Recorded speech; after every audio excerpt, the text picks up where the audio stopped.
Step one, wake up early, gonna rise with the sun. Step two, get some good, some food in you. Step three, think real hard about what you wanna be. Step four, everybody just do your thing. Wake up, today's gonna be a good day.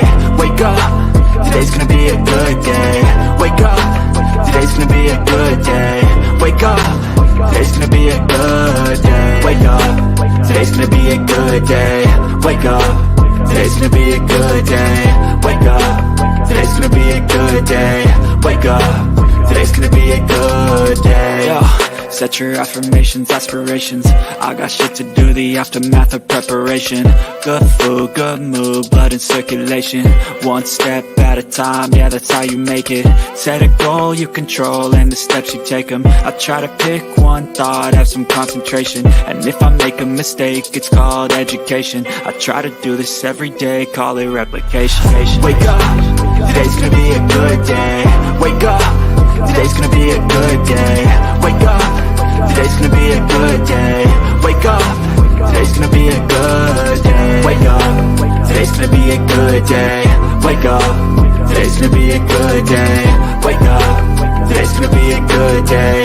Wake up, today's gonna be a good day. So life ain't easy, yo, I think there's a reason though. Ups and downs, just like every different season, yo. Sometimes I'm high, other times I'm barely breathing, though. I always gotta fight and hide from the demons, yo. Negative thoughts are poison, they rot. Head full of flaws, so here come the clouds. They'll never stop unless I can swap all the bad for the good in my head when I'm lost. Yeah, so I'ma fake it till I make it. Positive thoughts are overtaken, I got patience. One day at a time is how you operate a cadence. A flow, you grow, you show yourself a foundation. Stay away from all the shit that causes temptation. I know that I like to do it cause it's sensation. I live my life in my head like a narration. Don't expect greatness, do my best, man, I'll take it. Wake up, today's gonna be a good day. Wake up, today's gonna be a good day. Wake up, today's gonna be a good day. Wake up, today's gonna be a good day. Wake up, today's gonna be a good day. Wake up, today's gonna be a good day. Wake up, today's gonna be a good day. Wake up, today's gonna be a good day. Wake up, really gonna rise with the sun. Step two, get some good, some food in you. Step three, think real hard about what you wanna be. Step four, everybody just do your thing.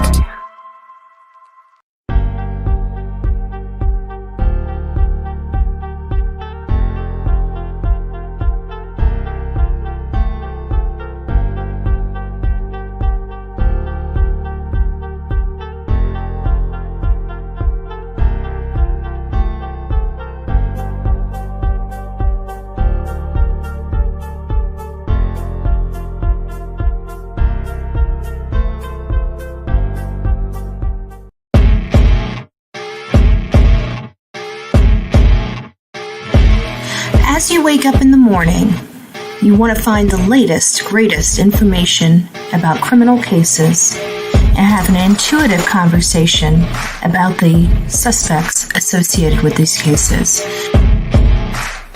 Head over to the Bullhorn Betty channel on YouTube.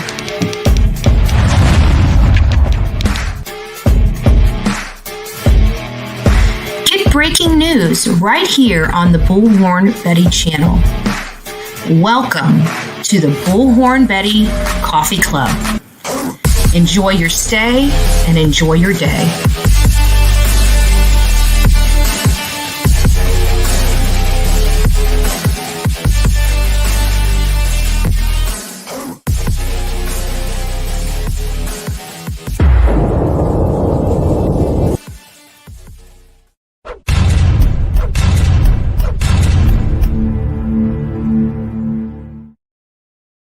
Good morning, Facebook. Happy hump day. Happy hump day.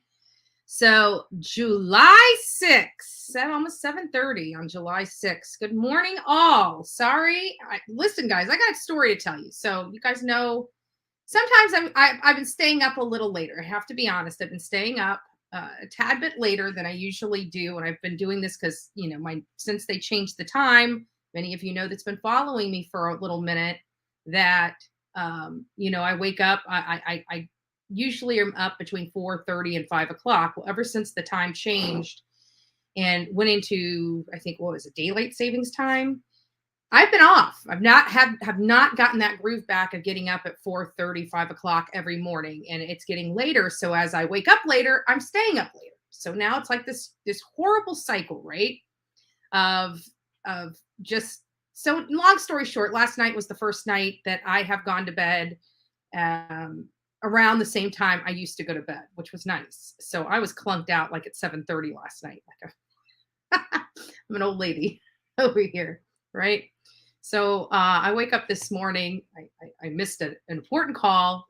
I look at my messenger and I've got like 93 messages. 93. Okay. Slept 8 hours, got 93 messages, missed messages. So good morning, everyone. If you're wondering why I am late this morning, it's because I had 93 messages I had to read. And Anissa was part of the problem. We're blaming Anissa. We're firing her today. We got to fire her today. I'm just joking. Good morning, Anissa. First one to say good morning on the channel this morning. Stormy, it's nice to see you. Crazy Nurse, Chadwell. You guys are just chatting away. Crystal, aka BGSS. Hit the like button on your way in. Thank you. Hit your like button on your way in. It's free. How many people? We have 100 people in the room right now. How many people have already liked this video? I want to see thumbs up. And I won't get to you just yet because I still got a long ways to go. Karen Davis, Karen G. Good morning. Good morning, all. You guys are just chatting it up this morning. Sonia, it's nice to see you. Scream out, holler out to Summer's Army. We are all here as part of Summer's Army. Summer's Army, I mean, even just that phrase has kind of taken a life of its own. There's creators that I've never worked with that are, acknowledging this army that has been built upon Summer. And we've all come together for the love and care of Summer Wells, which is just amazing. Ringo, it's nice to see you in here. Sage, good morning.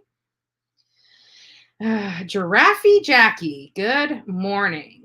Breathless, yeah, Jodie Sue had her Queen Bee sweater on last night. I took one look at her and thought she has learned nothing from running her mouth. I know, right? You got to see this. I got to show you. So I was actually going to put this on the thumbnail today. Okay, I have to be honest. I was going to put this on the thumbnail today and chose not to. So can I get the light out? Hold on, let me turn this just ever so slightly so the light's not in the photo. Look at that, okay? Look at that, right? So nothing big. But then when you do this, now it kind of all makes sense. But in all fairness, Fiona is much more honest and much more sweet than one Jodie Sue Brown, right?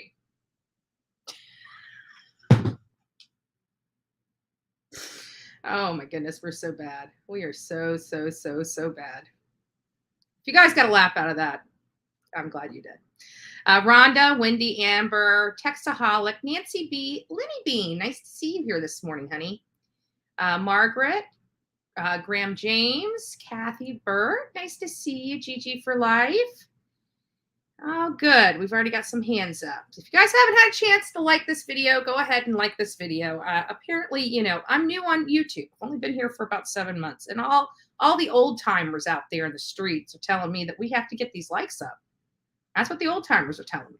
So we need to get the likes up, folks.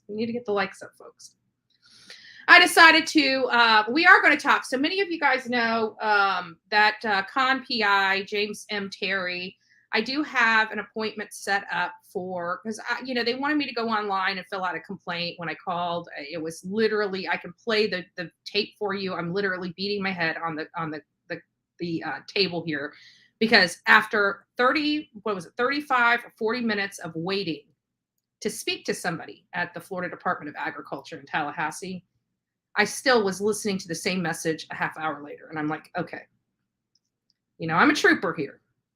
And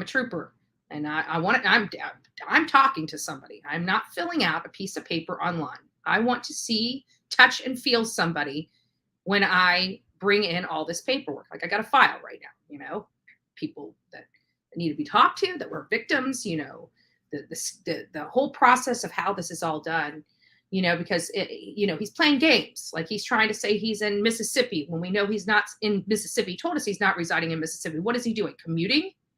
You know, he realized his fatal flaw by not being in the state of Mississippi. So now he's calling around trying to scam people yet again to try to, you know, even using phone numbers with area codes from Mississippi, knowing he's not from Mississippi, and just using an app. But he thinks he's smarter than the rest of us. He thinks he's smarter than the rest of us. So I want to make sure that I can get to somebody that can prove that he's in Florida or another state making these calls and soliciting this information. And it can't be done unless you get an investigator involved. An investigator at the Florida Department of Agriculture, you know, filing the complaint with the FBI. They're the only ones that can prove what state he's in at what time when he's soliciting these calls. And that's crucial, because what he's doing is wrong and it's illegal as hell.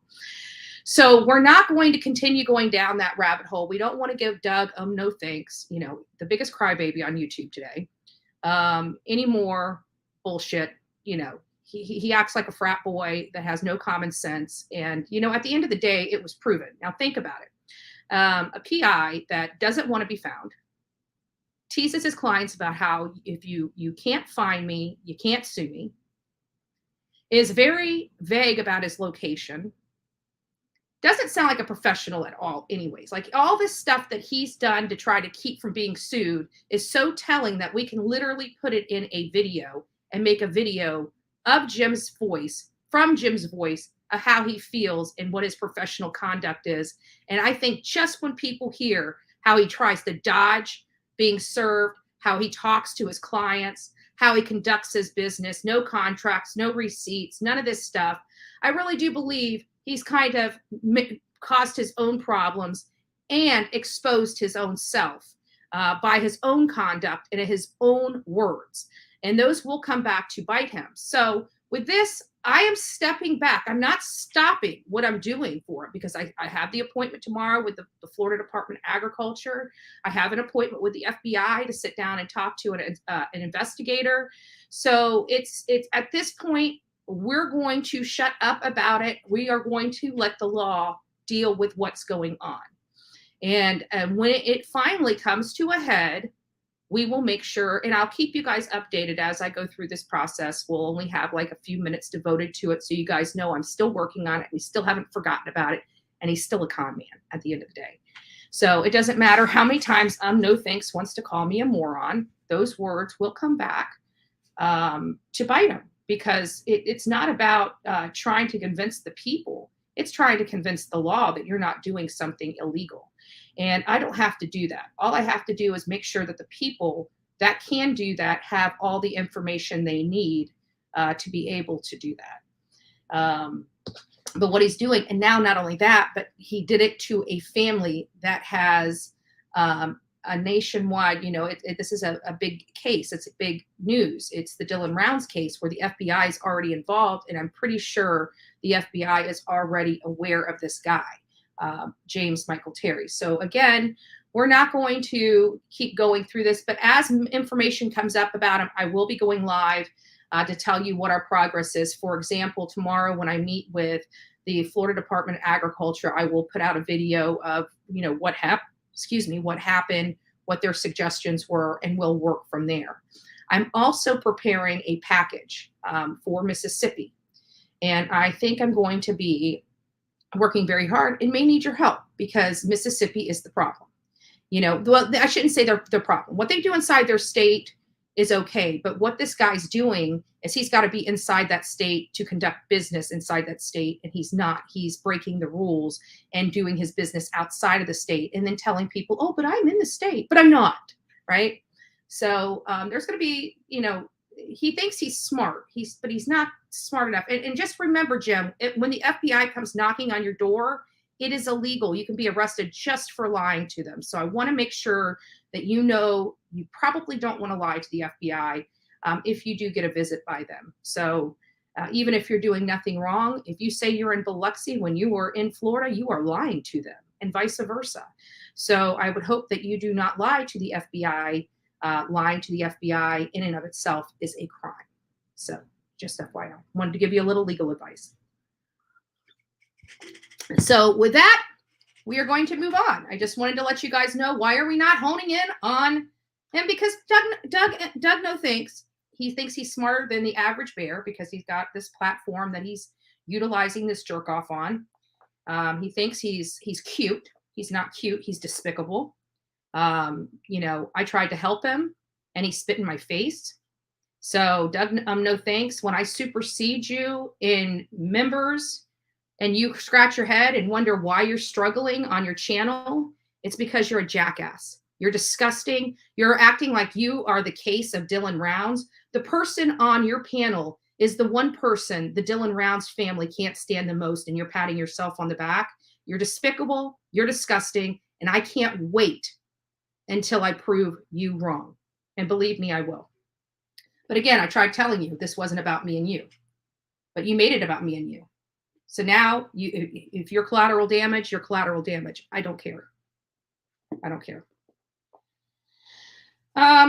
So on the language of letting go, we're going to recenter ourselves because of the frustration, anger, and animosity of what this one YouTube channel has done to a poor family, a family that they have re-victimized and re-victimized. Doug, no thanks. You are disgusting. And I just want to make sure that I'm on the record saying that. Disgusting. And many people have already pulled their subscriptions from you, and I'm pretty sure many more will. And didn't you already just go through this over that girl thing when you were being disgusting toward your mods and the females in your chat because you're a pig? Just questioning. I mean, I don't know. I don't know. My audience, did you guys hear about that? He's a fraud. Yeah, he's a fraud. And he actually thinks that him going on there looking like a fool, like his actions only made me look more professional, because look at how they act.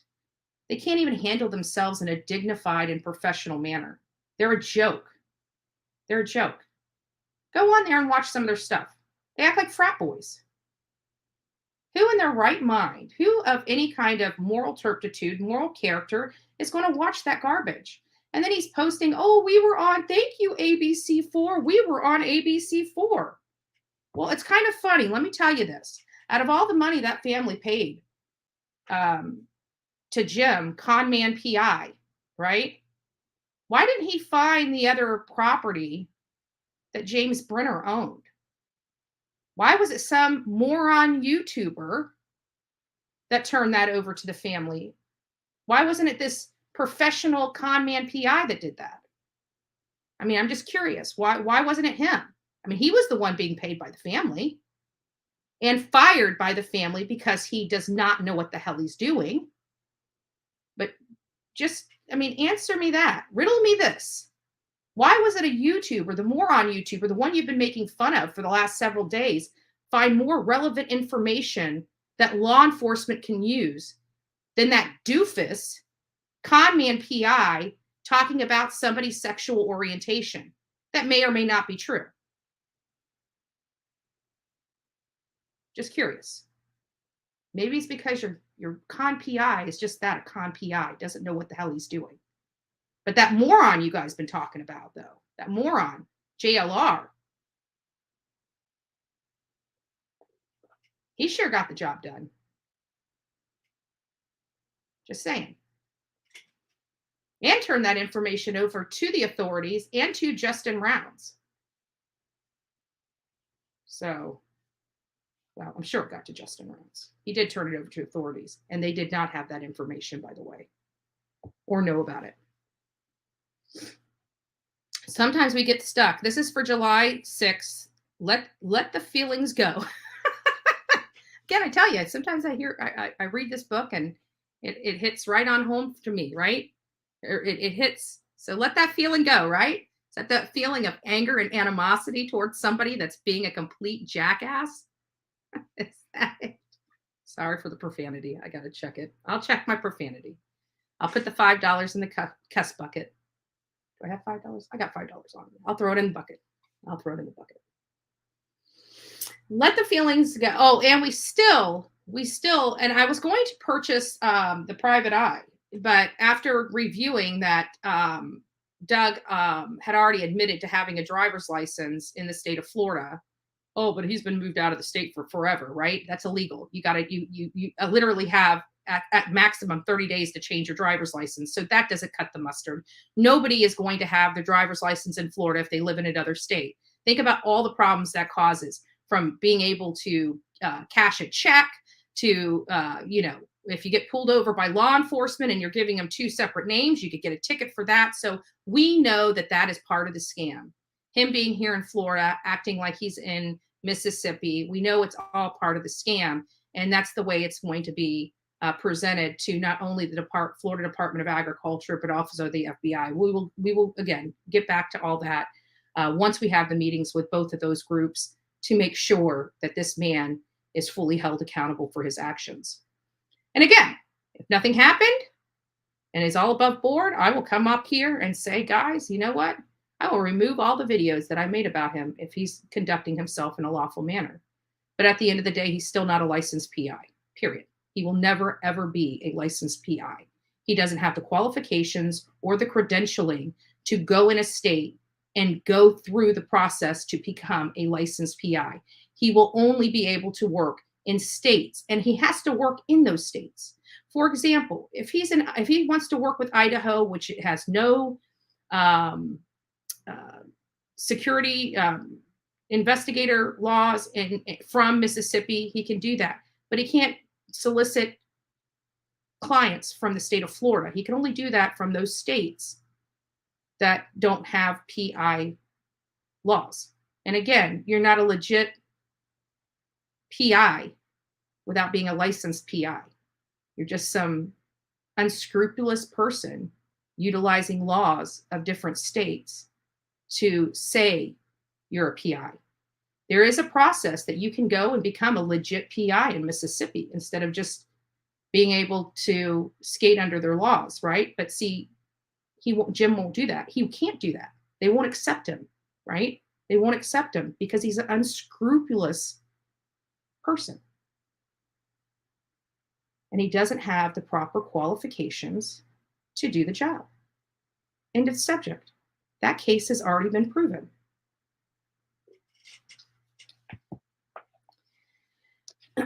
Sometimes we get stuck on feelings. We don't want to acknowledge it and give it its due. So we tell ourselves too intelligent or busy to feel that way. Maybe we're scared of that feeling, afraid of what we might mean or what it might mean.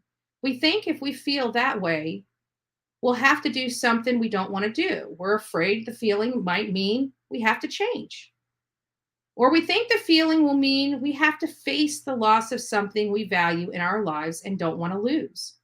Sometimes we feel guilty about our emotions. We think it's wrong to have that feeling and makes us a bad person. Or we tell ourselves we shouldn't feel that way, the way that we do.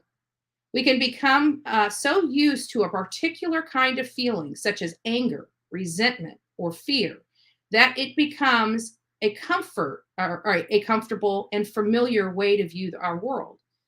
Does anybody know, have you ever met that person that no matter what you say, they just look at everything in a negative light?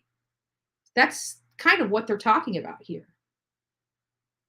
We can use our feelings to control people. I feel this way when you do that, so you don't do that anymore. Some people call this using emotions to manipulate other people. I think everybody in my chat can identify with that. Some people call this using emotions to manipulate others. It is not a good thing to do, but some of us convince ourselves it's the only way we can get what we want. Learn to say how it feels and learn to let that feeling go. God, help me flow in the stream of my feelings. I don't know, I am one of those people. I don't like being in my feelings. Like, I don't like being in the good feelings. I don't like being in the bad feelings. I just want to be just even keel, right? I don't want the highs and the lows, the mountains and the valleys. I just want to, it's like, I love the reading. I'm one of those people. I don't like the emotion, but I'm an emotional person. Go figure. So I haven't been watching the comments this morning, and I apologize about that. No, the one I'm talking about is Doug from No Thanks, the one that wants to have a heart attack because his friend is getting picked on by a girl, and he's got to come out and be a complete, utter, raging lunatic. That's the guy. So what I'm going to do, so we don't give Doug No Thanks, which this has nothing to do with, that wants to keep stepping into it. We're going to give him a little break. That's my olive branch to you, Doug. Don't you ever talk to me like that again, by the way. I'm not one of those women. You may talk to your co-host that way, but you'll never talk to me that way. Better check yourself. I'm a real woman. Just saying. We don't allow men to talk to us like that. That's your first and last opportunity. And then once you're off, no matter where you go in life, you'll never have the help of Bullhorn Betty. And you know what? You're going to go, I don't need Bullhorn Betty's help, but you will one day because we're both in the same arena. And you never want to burn a bridge that you have. Yeah, you're taking the small win right now. You're looking at the small goal. I look at the long range goal. There's a difference between me and you. I look at the bigger picture, not the minor one right in front of my face. And you're doing a lot of damage. And that guy, that jerk off Jim's not going to be around your side forever. Believe that. He's a con man. Once he's done with his con on you, you're done. You're done, Doug. But you go ahead and be buddy with him. And when he turns around and you're bit in your ass by that friendship, don't come and say, Bullhorn Betty said so, because we already know. We already know. You need to make clear who and what Doug you're talking about, please. So Doug, I don't know his last name, gray hair guy that doesn't look like he showers, with Doug, with No Thanks investigates. That guy, the one that looks like he rolls out of the bed and picks up his glass of Jack Daniels that's sitting next to the side of his bed and does a swig so he can just pull his ass out of bed in the morning. That's the Doug I'm talking about. We are not talking about the sweet, loving Doug live from Northport that is struggling right now because of an animal. Yes. The one that acts like a frat boy instead of a professional. That's the Doug I'm talking about. Keep wondering when he's going to grow up, but I guess we get to watch the little baby boy grow up before our eyes because he's not there yet. And see, I don't need insults. I don't need to call him moron and stuff like that. I think his actions have played out and he thinks that's cool and professional. I'm sorry. Anybody that watches those videos is, I don't know. I'm done. We move on. Again, I will give you guys updates as I go through the process with these things because it's a good, you guys have been working really hard to help expose this guy as well. So we want to make sure that we're giving updates, but you know how I am. When we start going legal, I start shutting down so I can let the investigation do whatever it needs to do. But just know, Jem, you're not smarter than the people I'm speaking with. So you can play these games and you can get your little phone, those little apps and act like you're in Mississippi. We all know. And not only that, your phone can ping. What do you think you're going to do? Give me a break. You're an idiot. You're a freaking idiot. That's why I go to the people that can help. Anyways, I digress. Tell me when you have a chance, please. Okay. I don't know if you're listening, but I got your text message. I missed more phone calls? No, I only missed one. Good. Anyways, getting on with Cody Bigsby. So, Cory is the father of Cody Bigsby, right? And I missed everything last night. I went to bed super early. I get up. There's all this stuff popping off, popping here, popping there, And this is part of the problem. She's sending me like 100 messages. So first thing I wake up to in the morning is having to read a novel to get caught up. I'm just joking. If anybody knows, I am teasing Anissa. I love waking up and knowing somebody cares enough about me to send me 93 messages. No, I'm just kidding. It was a conversation between a couple people in the group. WJHL News on this morning about Summer's Reward Fund. Has anyone seen it? Yes. And that brings me to another thing. I'm glad you brought that up, Moonshadow, because yes, I have read the article. So basically they've turned over like $40,000 to the clerk of courts. And everybody's like, well, it's supposed to be $70,000 or $74,000. First of all, there was two people, one for a $25,000 check and one for a $10,000 check. And the owners pledged that money and produced the check to them, but said if nobody collects this reward, part of them putting that much money up was if no one collects this reward, I get this check back. I'm pledging this money, but it is not yours to keep. It is specifically for if they find this young, and if any of us start, if we ever, contribute to a reward money, I think that's the smartest way to handle that, especially if you're a large money donor in a reward fund, is tell them, I pledge this money, but this is not reward money. If it goes nowhere, I get that money back. I don't want you sending it anywhere. I want that money back. This is for the specific reason of getting the reward out there. If somebody collects it, I will pay it. But if nobody is collecting this money, I want this money returned to me. So $35,000 of this large reward pot was returned back to their owner.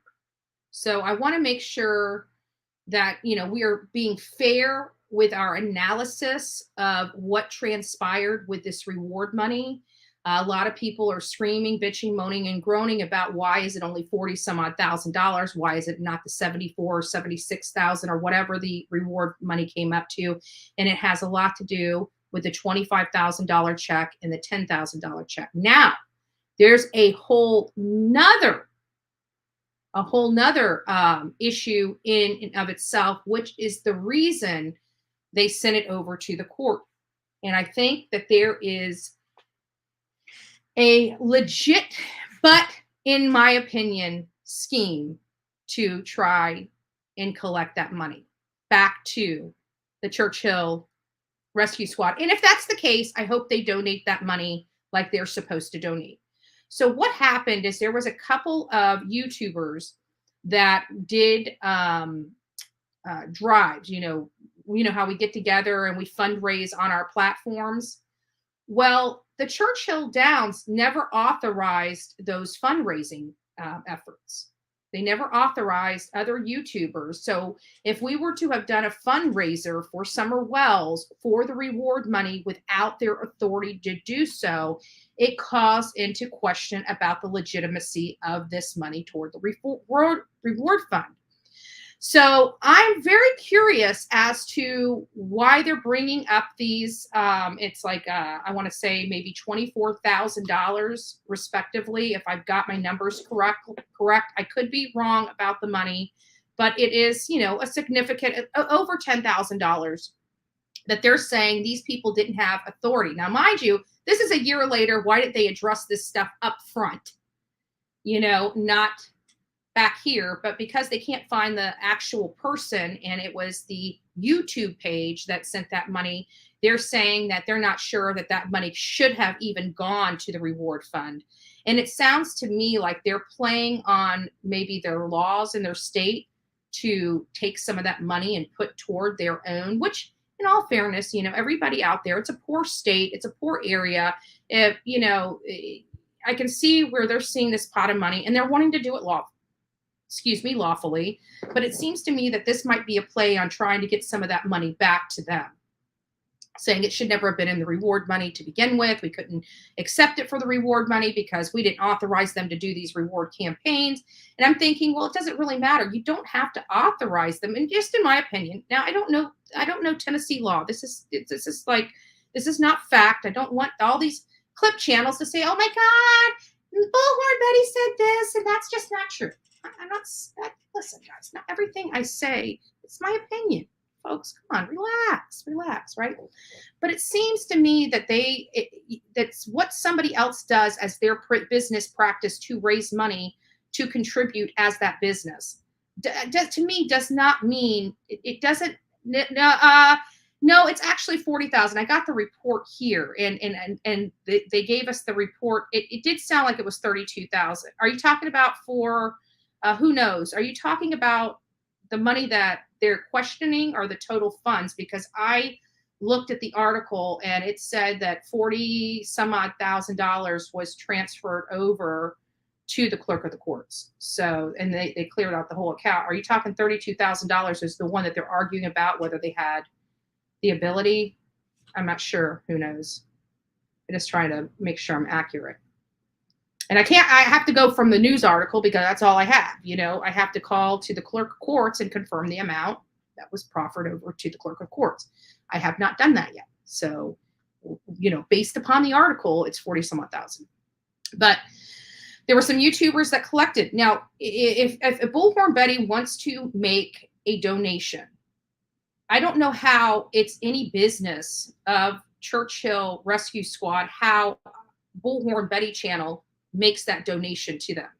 If I want to raise money for a cause, that's my personal business here. They're not working with me to get that money. I am now, Bullhorn Betty channel is now, Andrew Griffin is now taking those funds and handing them over to the Churchill Rescue Squad. So how I make that money, I don't understand how that's relevant to them. My laws here in the state of Florida, where I reside and where I work and where I collected this money, is from a totally different law perspective than the state of Tennessee.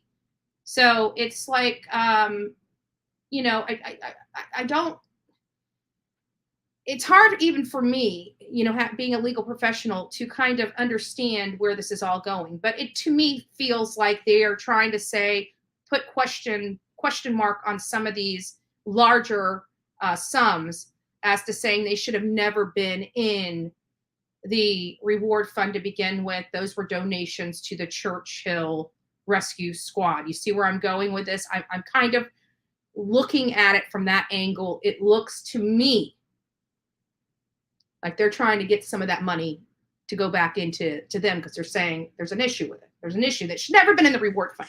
Should never been in the reward fund at all. It should be ours. That's kind of where I see this going. I could be completely wrong. But it looks like that the Churchill Rescue Squad is actually trying to, plead a case in the court of law to retain some of that money. That's what it sounds like. I don't know if anybody got that out of it. That's what I'm getting out of it. I think they are wanting to steal. They just want to steal the money, and yeah, but it's basically legal. Like they're making claims on the funds. I don't think that they stole the money. I mean, I just want to make sure that we're clear on that. I don't think because whenever you look at the amount that they've turned over to the clerk, plus knowing about that $35,000, it all adds up, give or take, right around that $74,000. No matter how much you flip it. I think they are going the legal route to try to retain some of that money for the Churchill Rescue Squad. And, it's up to a judge as to whether they have a legitimate claim to that money. Was that, so whoever that, maybe I'll read it here. Let me see if I can pull that up. Reward, Summer Wells.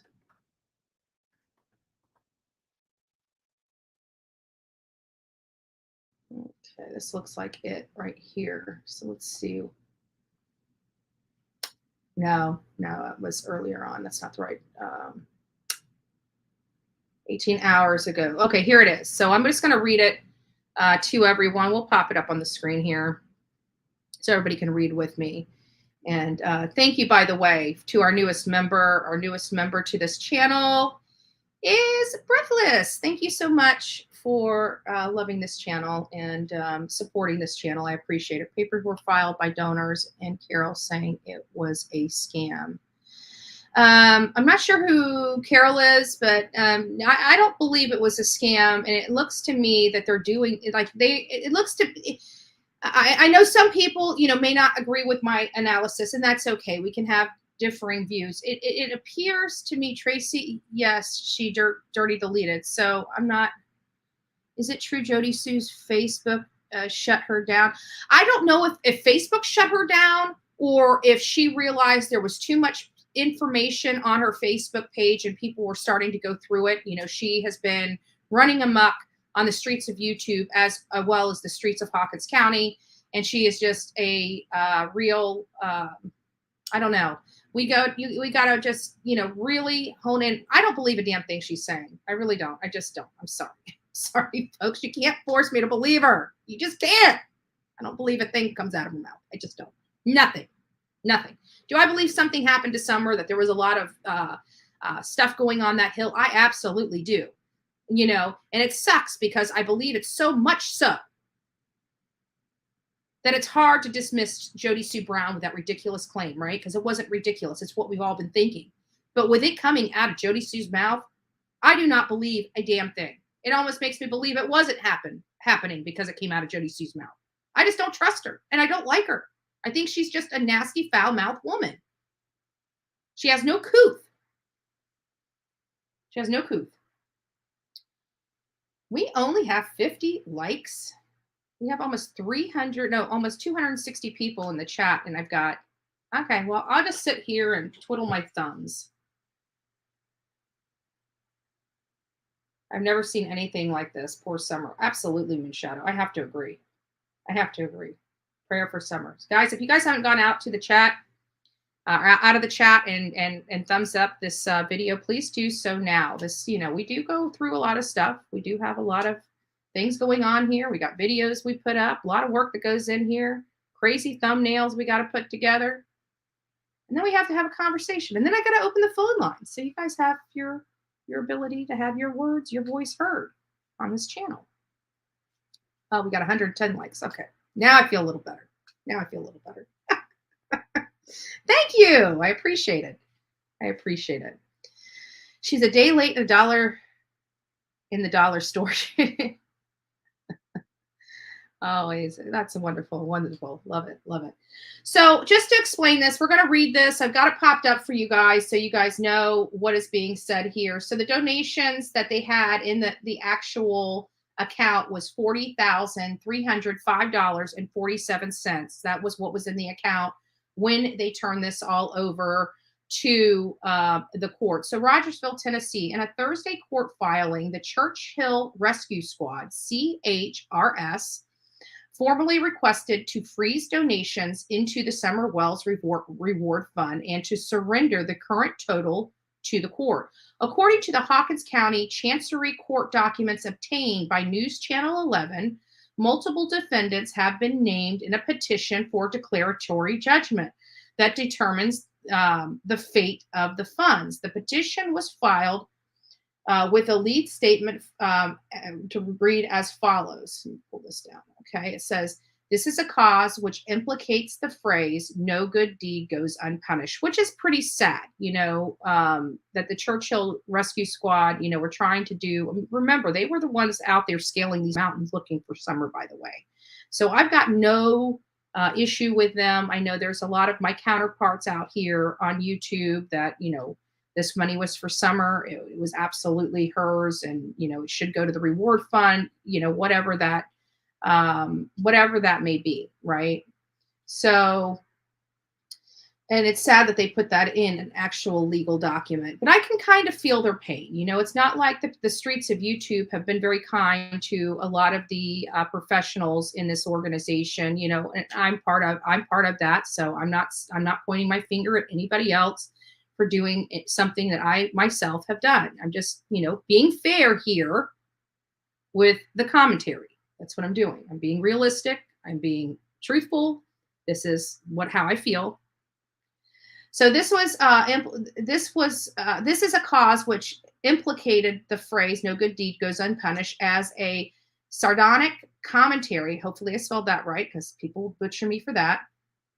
Commentary on the frequency with which act of kindness backfires on those who offer them. Plaintiff brings this cause for the purposes of determining a question of actual controversy among the parties, and for cause of action aver as follows.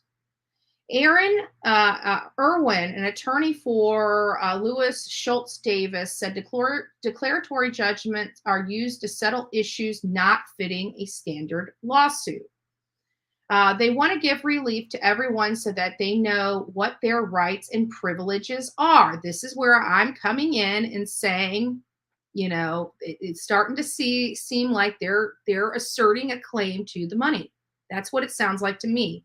That Churchill Rescue Squad is trying to assert a claim to the money for themselves. Um, the rescue squad also seeks the court to act as interpleader and bring all parties connected to the reward money to the courthouse. So they're basically saying whoever donated money that wants to make a claim to this money, please come to the courthouse. The idea of an interpleader is that you'll bring in anyone into a lawsuit that needs to be involved in order to resolve the issues and determine with certainty what the plaintiff is acting appropriately in what it does with the money, Schulte says. They're interpleading it into the court to say, we don't know what to do with this money. So you take it and determine all the rights of the parties that needs to be done. So, or what needs to be done. So they're bringing everybody together. Anybody that that has a claim, they're sending out this paperwork saying, hey, if you want to make a claim, you need to be here at the courthouse. So I'm pretty sure all the people that had only $50, $10, $20, $100, they're probably not showing up at the court. But there's really only, I think, 6 people that they have added to this legal paperwork, and we'll get to that in just a little bit. As of the court filing, Churchill Rescue Squad with the law office of May and Coop. Does that Coop sound familiar? So this is the law office. Now remember, Tim Coop is the chief over at the rescue. The Churchill Rescue Squad. So somebody in his family is the law office representing the squad, which is not uncommon. Disputed funds held at held on deposit at Civis Bank, now Thread Bank, are not all the funds that have been publicly alleged to be available, leading to the recovery of Summer Wells. And this is where they explain it. Other funds that increased the reported total were 2 checks, $25,000 and $10,000, that were returned to their original donor. So there it is. There's the $35,000 that was returned to the original donors. So that comes out of the pot. Then they said a vast majority was provided by Kiana Carlock. Total. Oh, okay, so that makes sense. Okay, I see what you're saying, Moonshadow. So one person donated $32,000, a little over $32,000 to the fund. And that is where a lot of the problem comes from, because Churchill Rescue Squad is basically saying we never authorized anybody to raise funds for our reward fund other than ourselves. And that's what I think that's the amount that they're trying to make claim on, because it should have never been put into Summer Wells Reward Fund, because they didn't authorize it to be put in Summer Wells Reward Fund. And they are trying to actually make claim for that $32,000, as opposed to sending it to the child advocacy programs that they are advocating for. I could be wrong. I'm just, again, I'm looking at this and trying to find what strategy they're using, and why are they using this strategy, and what do they hope comes of this strategy. And to me, it smells like Churchill Rescue Squad is trying to find a way to keep some of the funds legally, lawfully and legally. So here's the list of the people. So due to highly publicized nature of the fund's conflicting claim, here, maybe I missed something. Those funds in particular led to the squad's concern after an email was sent to Fiona O'Connor's alleging that Carlock had committed crimes by raising money for funds without the rescue squad's consent. So now we have a third party, this Fiona O'Connor, stepping in and saying, now I don't know if Fiona O'Connor is associated with the Churchill Rescue Squad, or if it's another YouTuber out here just trying to muddy up the waters. I don't know. I don't know who this person is. Never heard this person's name before in my life. However, they're the ones kicking and screaming, trying to say these funds are, and it might be another YouTuber alleging Carlock committed crimes. How can you commit a crime for raising money? How in the world is raising money and turning that money over to the exact organization you raised the money for a crime?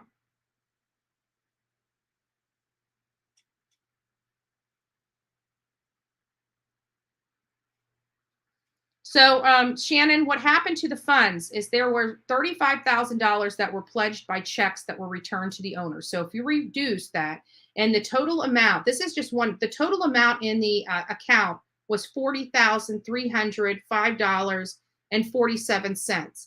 And if you add $35,000 to that, I mean, it's almost $76,000. So they're accounting for all the funds. Okay, they're accounting for all the funds. So just to let you guys know, I don't believe that they squandered or had their hands in the pot. Now that I'm looking at this and seeing what the claims are, it sounds to me that, you know, a few things are happening here. This Carlock person, this Carlock raised money, and some lady by the name of O'Connor is alleging that somebody committed crimes by raising funds without the rescue squad's consent. The bottom line is they raised money, $32,000 for the rescue squad. They turned the money over to the rescue squad. I don't see where they've committed a crime. Sorry, I don't see the alleged crime with what kind of conduct was done here. So, Moon Shadow, yes, definitely. Sorry, I haven't been watching you guys. Your questions. I'll let you guys know when there's questions. Actually, I'll open the phone lines up and you guys can have your questions, but we got a lot of stuff to go over real quick. So in the filing, Churchill Rescue Squad requested the following defendants be barred from launching other lawsuits to collect the funds. So there's 4 listed here: Summer Wells Reward Fund, donors and interested party, Fiona O'Connor, Quiana Carlock, and it might be Fiona O'Connor in here saying she raised the money illegally. It needs to come to me, right? Maybe it's the O'Connor chick trying to take the money. I don't know, but it sounds like this has gotten convoluted. And you know, at the end of the day, the courts are probably the best people that should be dealing with this kind of fund. In all fairness. So the document stated that the identity of both O'Connor and Carlock are not truly known, but are suspected not to be residents of Tennessee. In a statement, News Channel 11, Carlock denied O'Connor's claim, saying there should be absolutely no dispute about the funds that I deposited into Civis Bank on behalf of the Summer Wells Army. And I have to agree. Those are legit, honest donations from verified people. They should not be held for any other than giving to the person who can lead to the recovery of Summer Wells. So this is somebody that's saying, no, we want this money. This is only to lead to the recovery of Summer Wells. They basically, in my opinion, are saying, look, we want the money to be there for the reward until Summer Wells is found. That's what I'm reading here. So, and I have to agree, there should be absolutely no dispute about the funds deposited in Civis Bank. So Schultz Davis said declaratory judgment offers often protects the plaintiff, in this case, which would be Churchill Rescue Squad, from any further lawsuits. So they're concerned that they're going to be sued by these people that donated money to them on the, for the benefit of Summer Wells. And people are mad that they first of all, they told us when going into this, okay? And it's very disappointing to me. Some people are making a mountain out of a molehill. Churchill Rescue Squad specifically said at the beginning that this was for 6 months. Everybody that donated the money knew that the reward funds were only for 6 months. They didn't go into this without knowledge of that. They knew this was only for 6 months. So they chose to raise these funds. They chose to raise these funds for Churchill Rescue Squad for 6 months. Then when 6 months hit, people are like, but we want it longer. And Churchill Rescue Squad said, okay, we'll extend it another 6 months. They were gracious. I mean, we all knew collecting these funds that this was only for 6 months. I mean, let's be honest, right? Let's be honest about this. Then not only that, they went to the board of directors and said, hey, people are a little upset.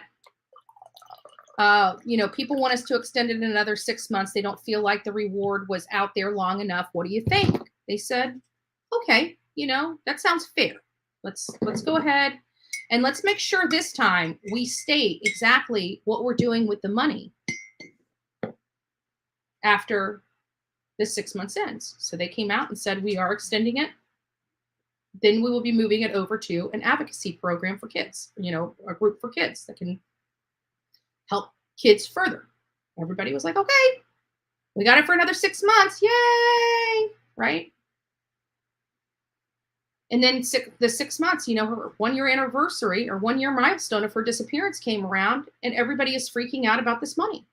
Where is it going? What's happening to it? They already told us 6 months ago it's going to go to an advocacy program. Now we got people calling in and saying, well, they shouldn't have even been able to put that money in there. They shouldn't be able to do. Can you imagine the phones over at Churchill's Rescue Squad? I'd have been running to the courthouse, handing that money over. Literally running. Like, these people are nuts. I'm out of here. Seriously. Huh. Well, get him in touch with me. I'd like to hear from him.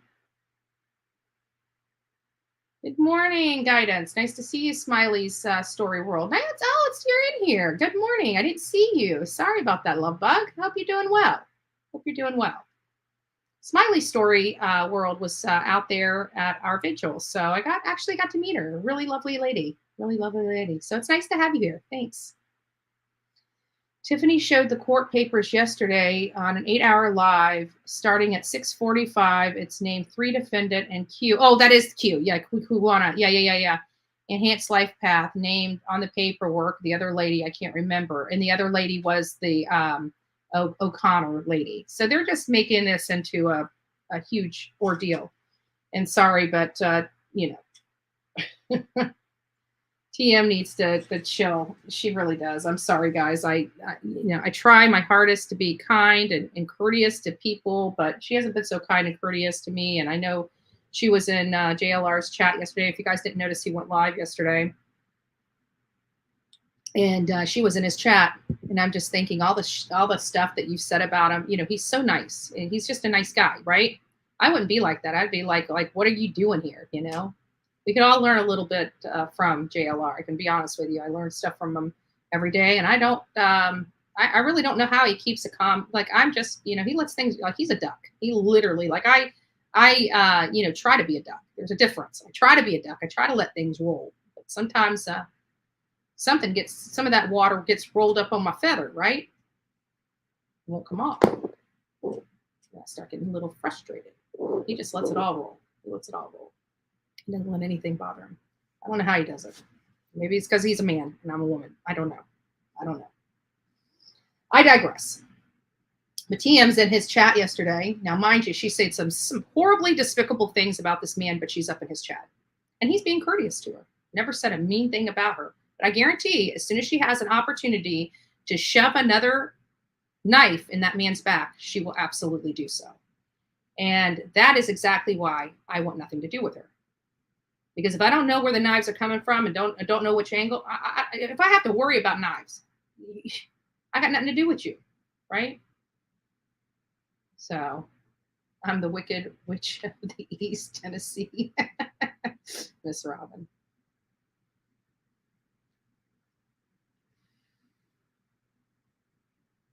Yeah, she was kind. She was kind to him, and he was very respectful to her. But me, I wouldn't be like that. I'd be like, what the hell are you doing here? Out of all the crap you were talking about me, why are you in here listening to me now?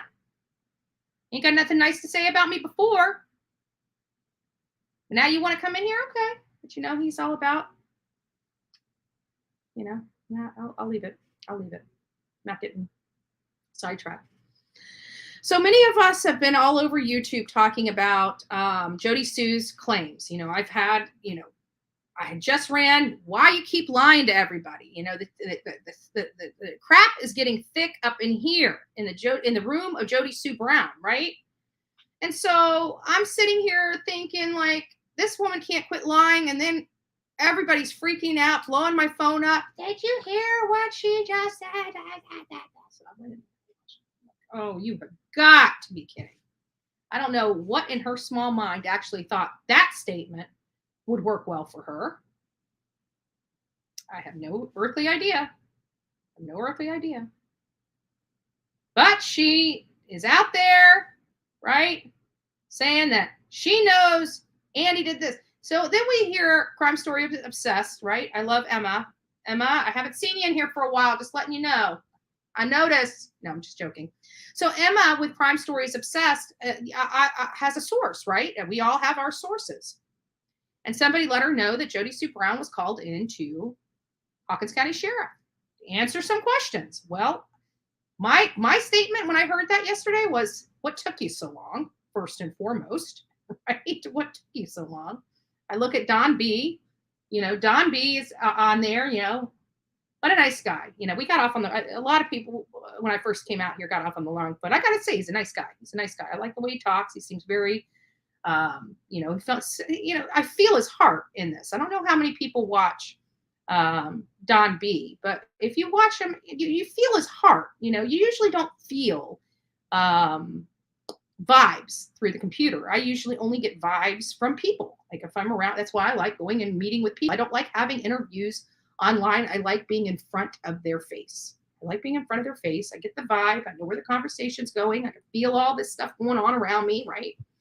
When I'm here on this side of the screen, I just don't get that feeling. I just don't get the feeling.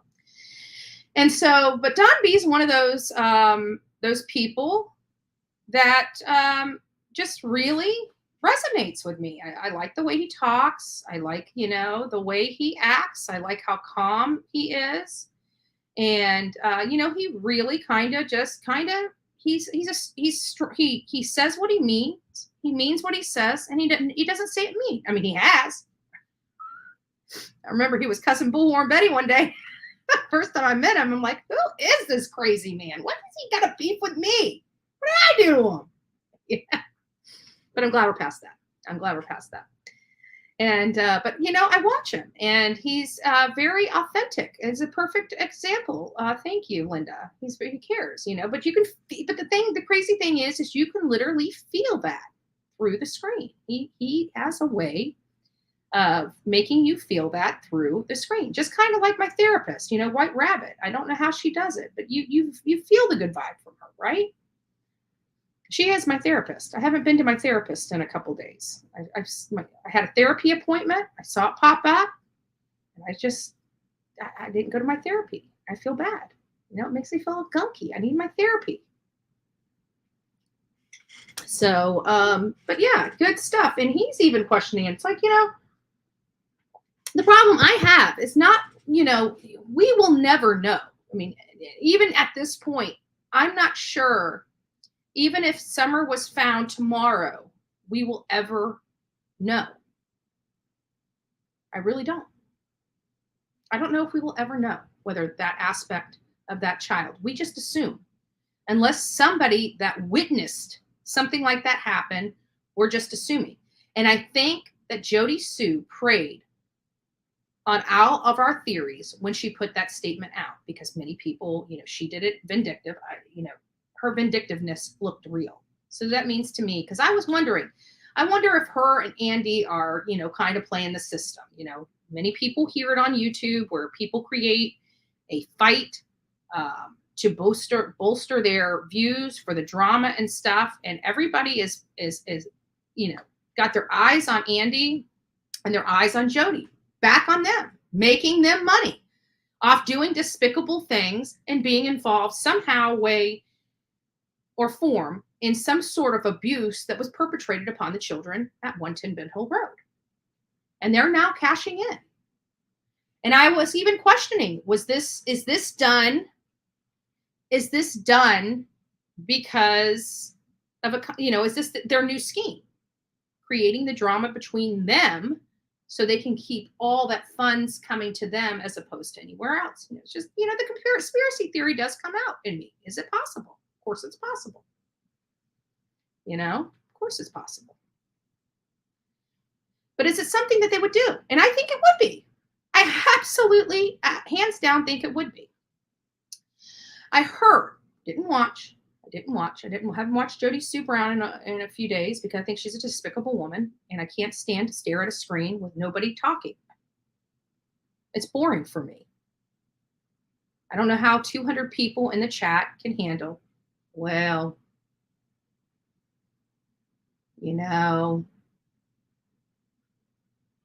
I got to tell you this.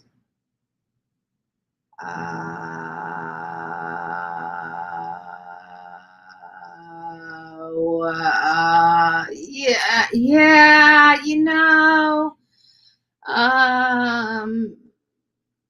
those, that bullhorn Betty,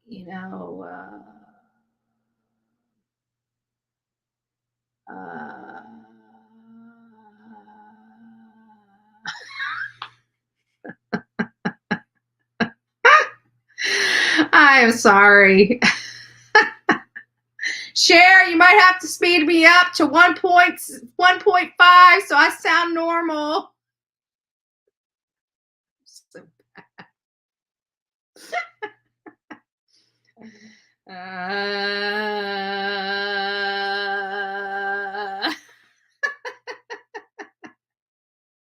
I forgot to mumble. Oh, sorry.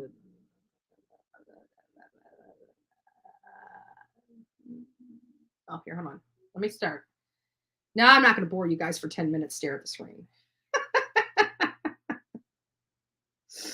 Oh, I don't think Mel B. I don't think she has a gag order. I don't think she's part of it. She has to have relevant information to have a gag order. Like some people are saying, oh, I wonder if she's going to go into, witness protection. Guys, let me tell you something. Witness protection, many of you guys don't know.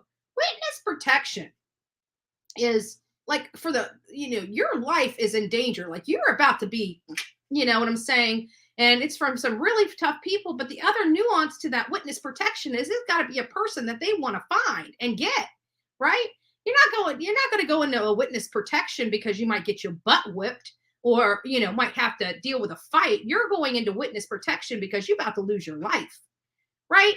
And I'm sorry, but it has not rise to that kind of level where Jodie Sue would ever be put in witness protection. So anybody coming with all that nonsense, it doesn't work that way. I can tell you it doesn't work that way. I know for a fact it does not work that way. That woman has no truth in this. And I believe that. I literally believe law enforcement doesn't believe a word that comes out of her mouth. And even if they brought her in yesterday to talk to her about the nonsense coming out of her mouth, she won't give a crap about it. She doesn't care. She never has cared about Summer. She has never cared about finding this baby girl. She has cared about making a name for herself and utilizing Summer Wells' name for profit. It's the only case she covers. It's the only thing she talks about. Now she just mumbles and stares at the freaking screen and still collects a paycheck because we have stupid people out there on YouTube thinking she's going to drop this next, huge bombshell. And she doesn't, because every bombshell she has dropped has been a flat lie. And I'm tired of covering her nonsense. I know it's a lie. I know she doesn't have the ability to tell the truth. Even if it was the truth that could save Summer Wells right now, if she got in trouble for it, she would keep her mouth shut. I am confident in that. I am confident in that. If she could save Summer right now, return her home in good health right now, if she had to come clean right now, and she would get in trouble for it, she would let that baby starve. I believe that 100%. If she knew she was going to be in legal jeopardy in any iota, she would not even bring up where she's at. I guarantee it. I guarantee it. That's how low I feel of this Jodie Sue Brown. I think she's a real POS. You cannot change my mind until she actually does something good. And nothing that woman has ever done that I've seen with my own eyes has been good. Why hasn't anybody reviewed her? Just saying. People want to review somebody, right? Some despicable person. Why don't I see more clip channels about Jodie Sue Brown? Just saying. Just saying. Let's see. Very troubled about the past post, I believe was on Facebook, saying anyone that wants to meet up and going to the woods with me, take a shower, don't wear perfume. What? Yeah. I remember that. I remember that. I remember hearing about that. Actually, I think I remember seeing that actual post, to be honest with you. Good morning, lipsticks and pepper spray. Lipstick and pepper spray. She probably does. And I had friends that, were into the rocks and the chakra and, all these different, Wiccan type of things when I was younger. I mean, I know people like that. I mean, we all know the witch that makes the, um, the candles. She's into all this weird shit, right? So Tanya, yes, it was about a meeting, a certain kind of meeting. I don't want to say that here. Push your name in the search bar. Watch some of the older videos creators have clipped. Okay. Well, good. Well, they're slacking, right? They're slacking though, because this woman keeps giving us bombshell after bombshell after lies. I mean, bombshell lies. They're not truth. They're not truth. But this woman's whacked. Like people know she's on drugs and don't want to acknowledge that she's on drugs. They know she is, but when she's out here spinning all this crap this way and spinning all this crap this way, nobody wants to say, Jodie Sue, lay off the stuff. Get off the sauce, right? Get off the sauce, girl. Go clear your body. Go clear your mind. Stop with the nonsense. You are acting like a crazy lunatic that has no common sense, right? When is her friends going to step up to the plate and tell her, right? Like she's the last to know anything. And even if she knows it, she's going to lie about it. She's one of those people that have their hand in the cookie jar and will sit there for 15 or 20 minutes explaining that's not her hand in the cookie jar and what you're seeing is a hallucination. Instead of just removing her hand from the cookie jar, she's going to take you through a 20-minute dissertation how that's not her hand.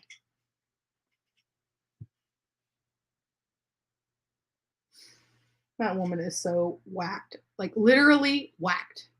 I don't think I can say whacked enough. Like she's just not there, right? I just don't believe she's there. I'm sorry. Oh, thank you, Emma. I hope you're doing better, honey. We've been praying for you here. Please look into the claim. It was not calling out Church Rescue Squad. I watched the 10-day thing in question. Refused to show receipts, and people wanted to make sure all the money went to charity and not kept by Q. Gotcha. Well, I have to be honest with you. $32,000 was what was sent over to the Churchill Rescue Squad. So, I mean, that was a pretty, but I get it. I mean, if people, maybe it was $42,000 that should have went over there. I don't know. But either way, what was raised on her channel for one thing, that's her, in the grand scheme of things, her business. And if it is a female, and money was raised and money was proffered. So I don't know, I don't know. I don't believe the problem is with Churchill Rescue Squad from what I'm seeing. Things may change. We might find some information that may change this information, but from where I sit right now, I have to, my humble opinion is Churchill Rescue Squad did nothing wrong, and I feel like they have come under fire and their name, kind of smeared because, they're not required to tell people everything. And when people want to know something and they don't want to tell it, naturally, it's our natural thing to honestly to think something's dishonest, right? When somebody doesn't want to answer our question that we think we have the right to know, it's frustrating for us. And our brains are amazing and they go straight to what could this be? What could this be? Not that assuming has ever been right or has been a smart strategy for anybody. Like, I don't like to assume. I like to know, right? But even here, I assume a lot, right? When I get stuff, I put pieces together. They're my assumptions, which are based upon the information that I got, which could be relevant or irrelevant. But, we all have opinions. No, Churchill Rescue Squad did nothing wrong at all. Yeah, I don't think they did anything wrong. And I know that they, when you're in the spotlight and in the public spotlight, and definitely something that has the implications Summer Wells case has, where it's a national case, it's a worldwide case. Many people know about Summer Wells all over the world. However, they don't know, some of them know about it in their own backyard. Some people out there in Tennessee have never heard of Summer Wells. Believe it or not, it's sad. But I feel bad for them. They are trying to do the good thing. They're trying to do the right thing. They came together because this poor girl was missing. They didn't know that this was going to be a major case, and it ended up being a major case, right? They thought they would found the girl right now. Everything's done, and they just came under heavy scrutiny. And when you're dealing with this many eyes on such a small town, and a small town has never dealt with something like this before, that can be intimidating. It can be scary. It can make you a little frustrated. You've never had your phones ringing off the hook before for a solid year, and you can barely keep up. I mean, we don't know what they're going through, and we don't know what people have said to them or put them through. Some people are not the nicest people out there. They're just cocky and rude. Been listening while pulling weeds. Well, when you're done, Lisa, I've kind of neglected my yards. I might need to borrow your hands and your knees, please. That's the one reason why my knees hurt so bad when I'm down pulling weeds. Actually, a few creators started the BS about the reform making this into a chaos it is now. Yeah, and I have to think that they were, Churchill Rescue Squad was like, you know what, I've had enough. I'm done with this. I don't want to be responsible for this. Turn it over to the courts, right? I can see somebody top tier brass in there saying, screw this. We're done. We pulled the reward. Send it over to the courthouse. Let them duke it out. I don't care, right? That may be very well what they're doing. Maybe I got it wrong when I was first talking about. Maybe they don't want any of that money going to Churchill Down or Churchill Rescue Squad. Maybe they just want the people to duke it out and the court saying, here, you do this, you do this, you do this, done. Case closed, right? Who knows? Who knows? I can tell you, I would be like that. You let one person call up there talking to me all kinds of crazy and crappy. It'd be like, guys, move this fun out of it. We're done. We're done with this fun. I've had it. I've had it up to here. Move the fun away. I don't want nothing to do with this money. Just get it the hell out of this office. Just move it on over. Move it on over. I can see him doing that. Don't want nothing to do with it. And it goes back to, no good deed goes unpunished. But at the end of the day, we all know, when this child, listen, guys, at the end of the day, when this child disappeared, the world came together and we all fought like hell to find her. We did whatever dug deep in our pocketbooks. We dug deep in our hearts. We dug, the people that didn't have the money to go toward the reward fund were on the computers researching day and night, trying to find answers, sending it to whoever would listen, right? Whoever would listen. The whole world came together for this baby girl. And, now that the dust is settled, we're all kind of grieving ourselves every day because we wonder if this child will ever be found. We're kind of angry because many of us think it's this person or that person, whoever it may be. Some of us think she's still walking the earth. Some of us don't. And so we're kind of angry and we're frustrated because our work didn't produce the fruit it needed to produce, i.e. Summer was. So we're angry or scared or worried. And those types of feelings manifest themselves into other action. And we can be cranky and then start being rude and, pointing the fingers and stuff like that. But if we just realize that, at least for one point in time, we all came together in unity for this baby girl. And I think if we try to get that unity back, we could do great things. We could do great things. Money brings out the bad in everyone, period. So, just like death does, just like a missing person does, it brings out the ugly in a lot of us. And it is what it is, and I tell people that, they're like, oh, my family passed away. And it's like, I feel for you. They were all like, well, I love my family. Da, da, da. I said, I understand, but just prepare yourself. Death brings out the ugly in people. People that you didn't think would be ugly, get ugly. It almost feels like your whole world just went crazy. I remember everything was hunky-dory until my best friend passed away. And when my best friend passed away, family started coming out of the woodworks, wanting this from his girlfriend, wanting that from, it's like she's just lost her, like they were ready to get married. And she's reeling from the loss. And here they are trying to come pick up cars. She's like, excuse me? F you. Get the hell off my property. He was my brother. He wasn't married to you. I don't care. This is my house. Get your ass off my property. And I'm like, yeah.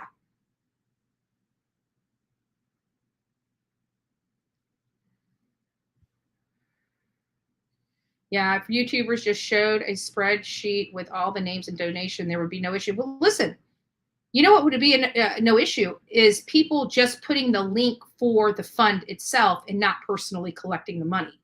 Because me personally, if I'm doing a fundraiser for somebody, I don't know how comfortable I feel about collecting the funds myself.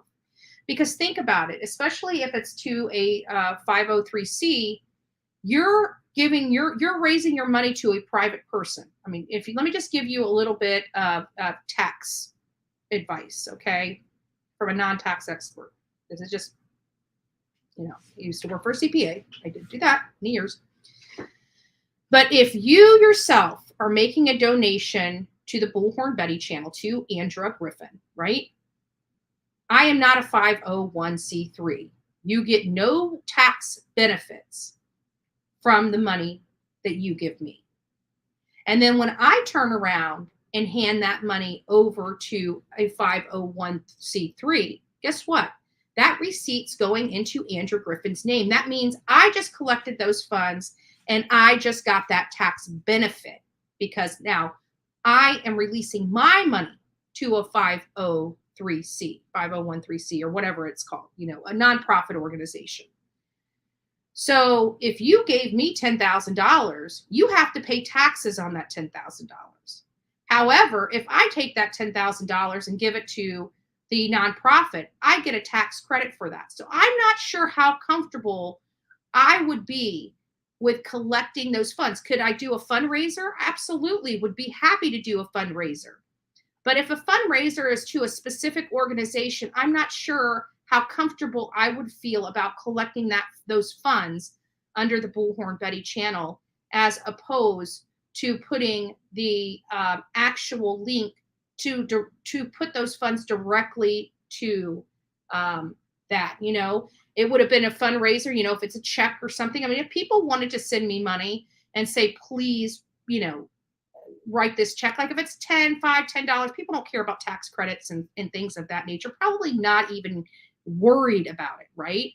Then I would return, I would send that money over on their behalf, and I would give that individual person their receipt. I am not about, because people have been attacked on my channel, I'm not going to be publicly broadcasting my spreadsheet if that ever happened. I can tell you that right now. Call me a scammer, a con artist, whatever. I will never, ever push a spreadsheet that has people's names on it out to the world. If one of the donors reached out to me and said, hey, Andrea, I donated money to you and I'd like some proof that not that I don't trust you, but I just wanted to see the receipt that my money was properly put in the account, I would hand that over to them. I would hand that over to the person that's requesting it that actually provided the money. I'd hand them the whole spreadsheet. I'd redact it. But to think that a creator comes out here and owes just everybody carte blanche rights to their information, I don't believe in at all. 100%, I do not believe in it. If they're not a donor, don't complain about it, because it's not your money.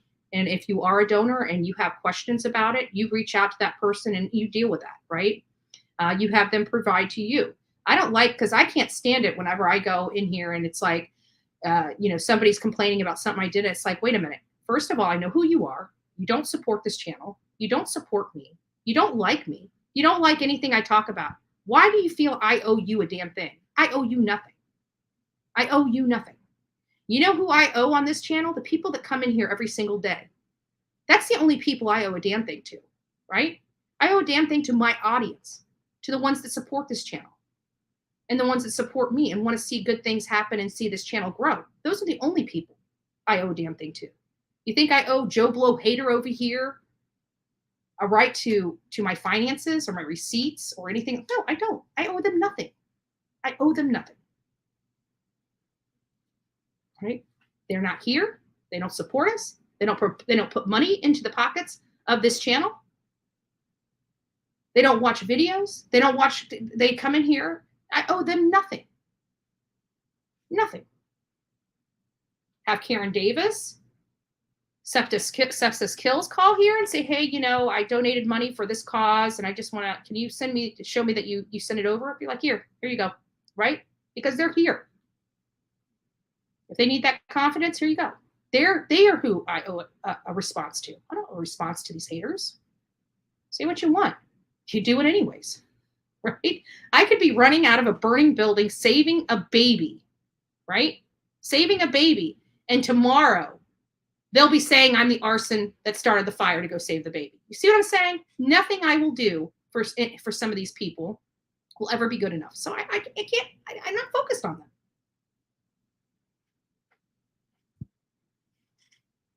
Oh, thank you. I appreciate that. Yeah. But some of these people, seriously, like I could be across the news, across the world, running out of a building, holding a baby, saving this baby's life, and you will have these creators coming out saying, I started the fire to go save the baby. That's how insane these people are. They're not right. We talk about it all the time, but I'm not going to go there. So now we're going to go over to, hold on one second before I put this up. Okay. Yeah. I got your message. Thank you.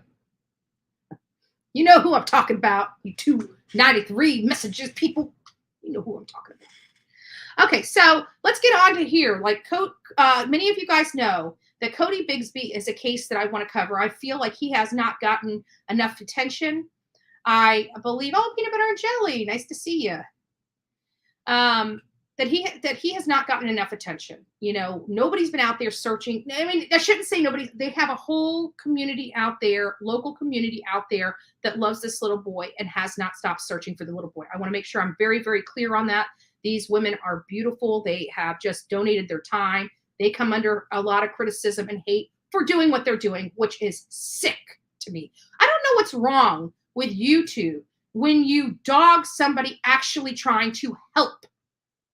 I don't know what benefit that does for anybody. You either like people helping or you don't, but you can't keep running off anybody that gives a damn because you don't like how they do this or you don't like how they do. Who cares? They're out there looking for this child while you sit behind a computer on your ass and do nothing but complain. And these people out here have been, go through what I go through in a smaller scale, a much smaller scale, but still, who does that to somebody that's out there week after week searching for this little boy? Oh, they're collecting that. Who cares if they're collecting money?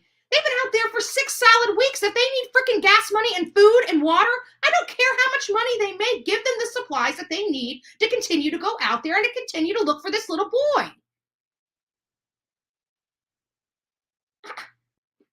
You want to raise $1,000? Raise $1,000. I don't care. Just get your butts out there. Keep looking. Keep doing a great job. Keep putting his name out there. Keep putting his face out there. I don't care. Because at the end of the day, I know that $1,000 is going into water, flyers, gasoline, food. If you need a new pair of sneakers because you just walked the soles off your other shoes, go buy them.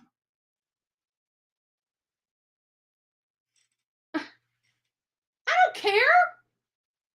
If I see it now, I'd have a problem if I didn't see your butt out there looking consistently week after week. If I didn't see you and you're collecting $1,000 and we don't see you for 3 or 4 months, and then you come out to do a stupid little weekly search and say that you've been out there every single month for the last year. I call BS on, then I'd probably have a little bit of a problem.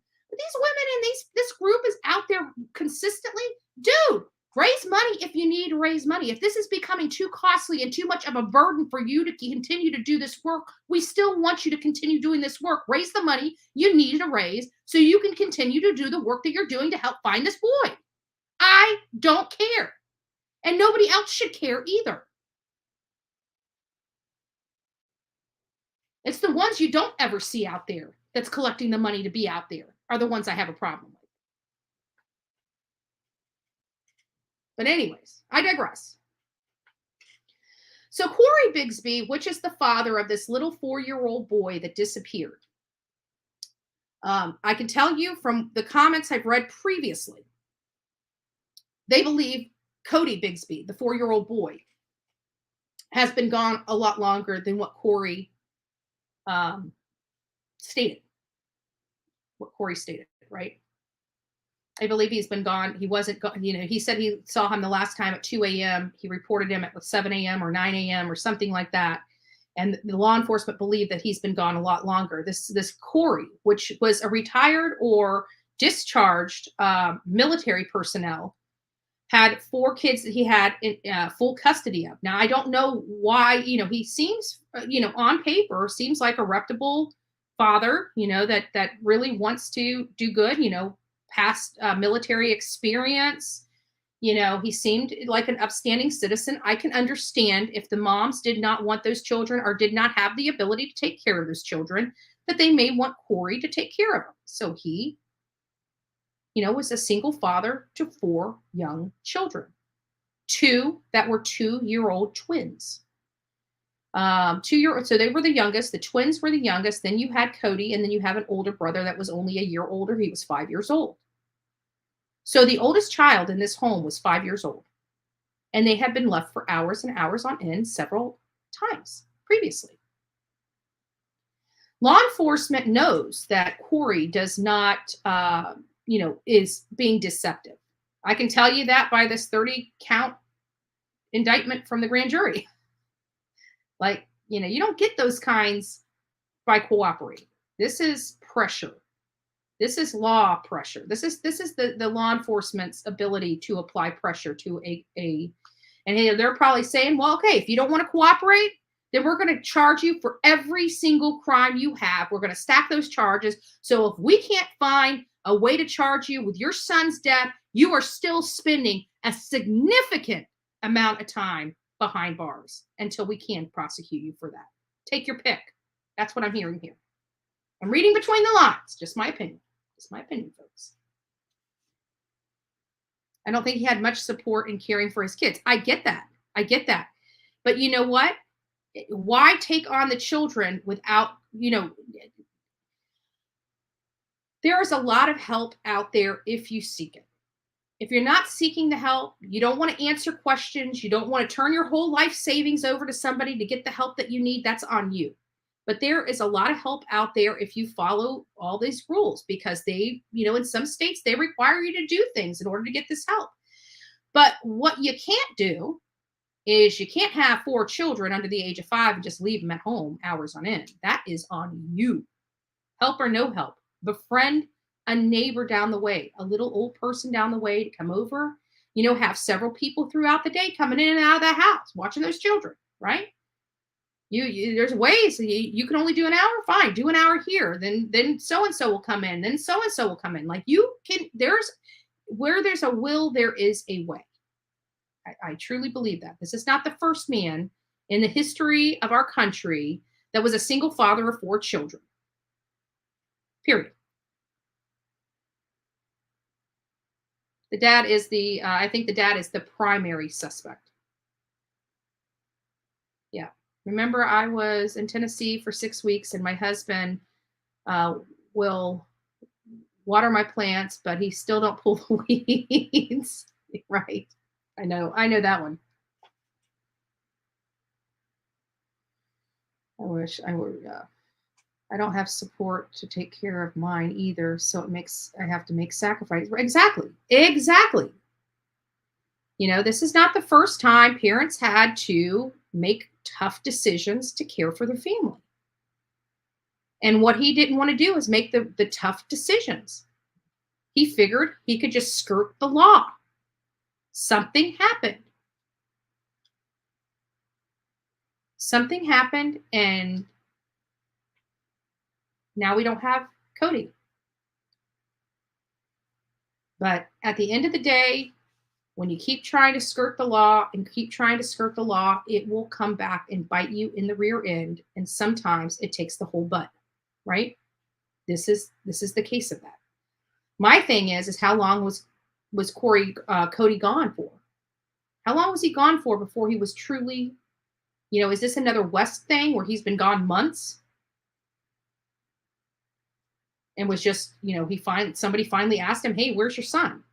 He's like, oh shit, people are starting to notice Cody's not here. I need to do something. So let's just go over this real quick, and then I'll open the phone lines. I think I got one other thing that's going on.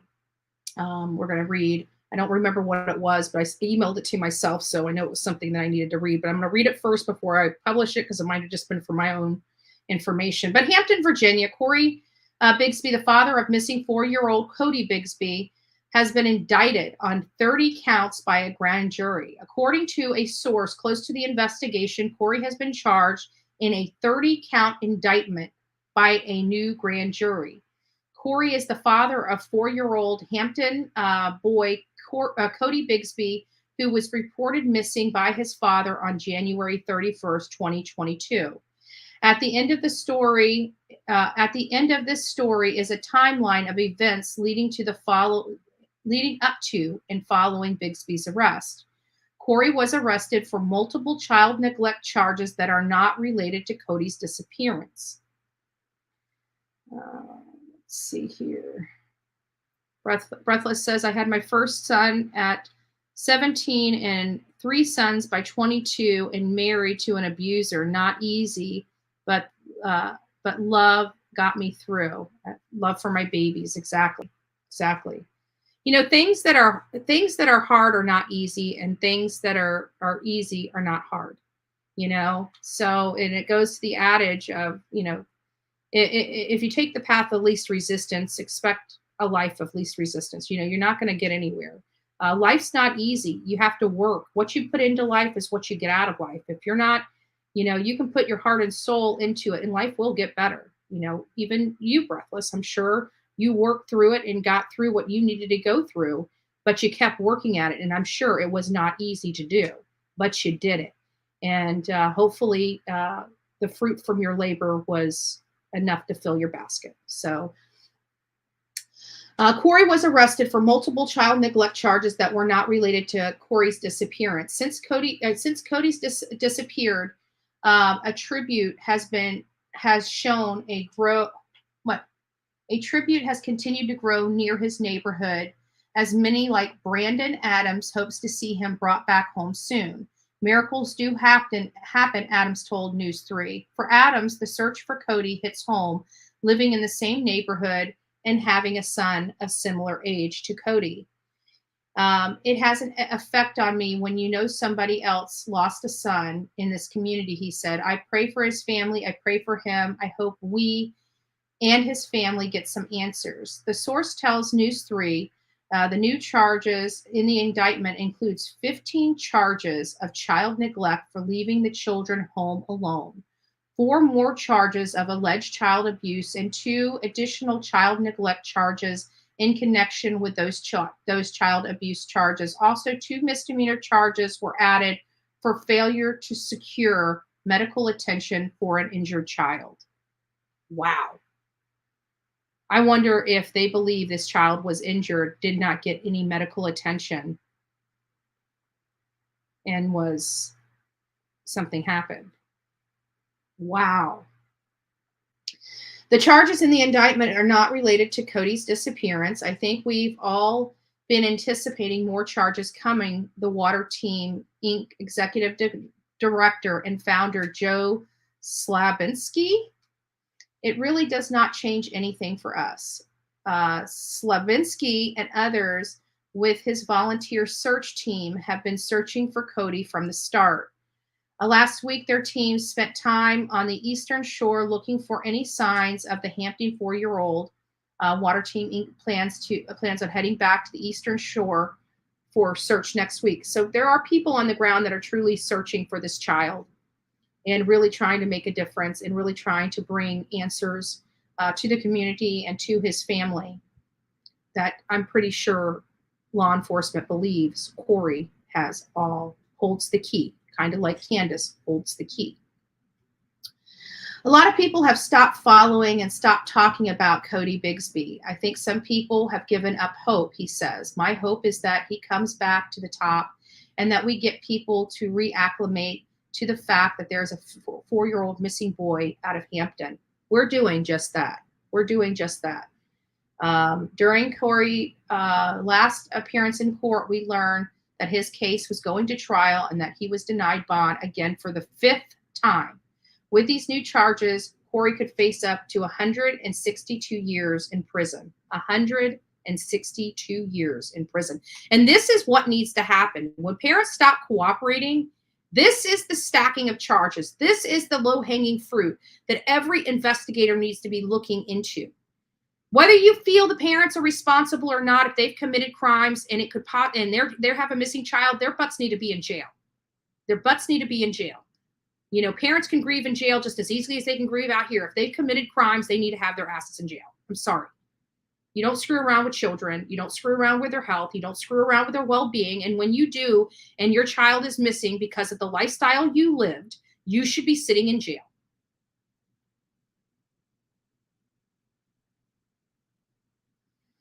Cory's attorney, Amina? Oh, geez. I'm just going to call her Willard. We're just going to call. So Cory's lawyer, Willard, called the indictments absolutely nonsense. This case is not a prosecution. It's a modern day lynching, she said. You realize your client's not cooperating, has got a 4-year-old child, and there's been children 5 years and younger left at home alone for hours on end, and you don't think your client should be held accountable for? I don't call it a lynching. I call it justice.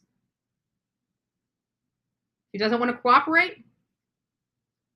Law enforcement clearly knows he's responsible, or at least feels that he's responsible enough to go after him for 162 years. So, lynch away for the sake of children. So let's read this. So her statement is, today the Hampton County Commonwealth Attorney announced a 30-count indictment against Cody Bigsby. The law enforcement cover-up in this case is shocking and resulted in a desperate father sitting in jail while his son is missing because the Commonwealth Attorney knows that Cory is innocent.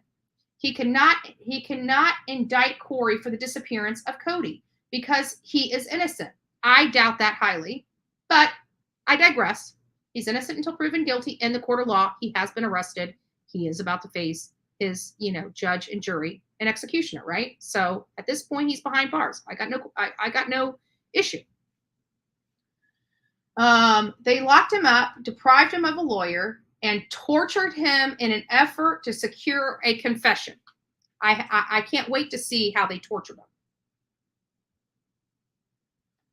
They soon realized a combat veteran turned innocent father doesn't break, and he doesn't confess to a crime he didn't commit. When police realized Cory was innocent, they should have moved on to other potential suspects.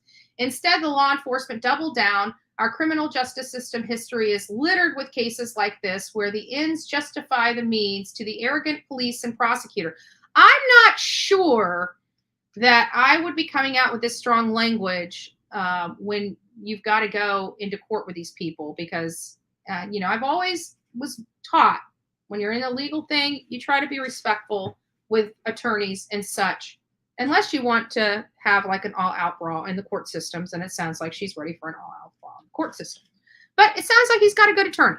She is fighting for him. That's what we like to see in our court of laws. We like our prosecutions and our defense. We like, the attorneys advocating for their clients. This is what the U.S. justice system is all about. So everybody's doing their job like they're supposed to, right?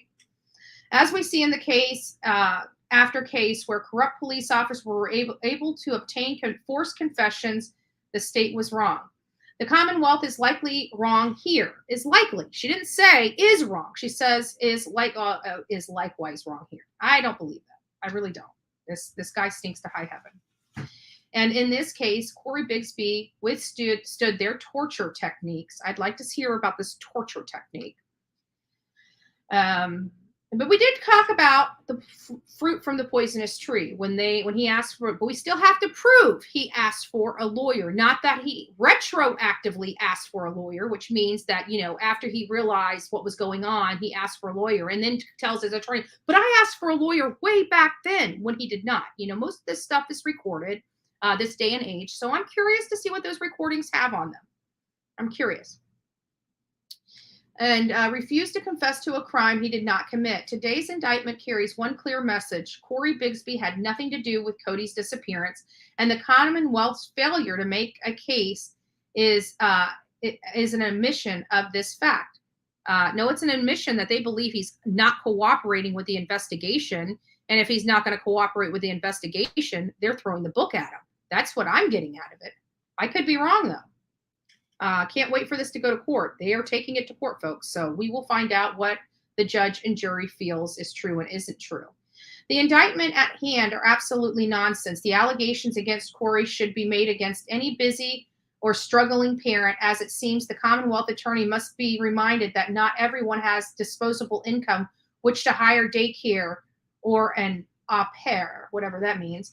The Commonwealth, I'm sure it means like a nanny or something like that. But either way, if you have children, you are responsible for those children. And for this attorney to say, oh, it's no big deal, he can leave all these children home alone, 5 years and younger, the youngest being 2. Now, you explain to me how a 5-year-old is going to care for 2 2-year-olds, 2 2-year-old twins, and a 4-year-old.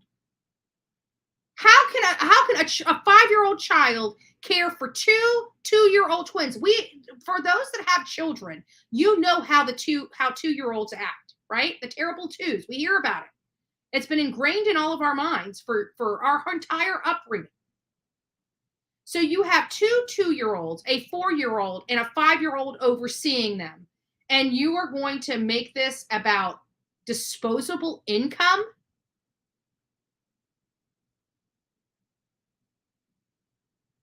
This is what? But we're supposed to believe you that he was tortured, though. Because you're clearly enabling or trying to explain away why a man would leave 4 young children home alone. No. The Commonwealth is desperate to convict Cory of something, anything, but they know that Mr. Bigsby will be filing a complex federal litigation against the city to hold them accountable for their horrific conduct in this case. And this case is not prosecution. It's a modern day lynching. Okay, good for you, attorney. Now you had your 5 seconds of fame about this case, none of which I personally believe based upon what I've seen. But again, that's just my opinion.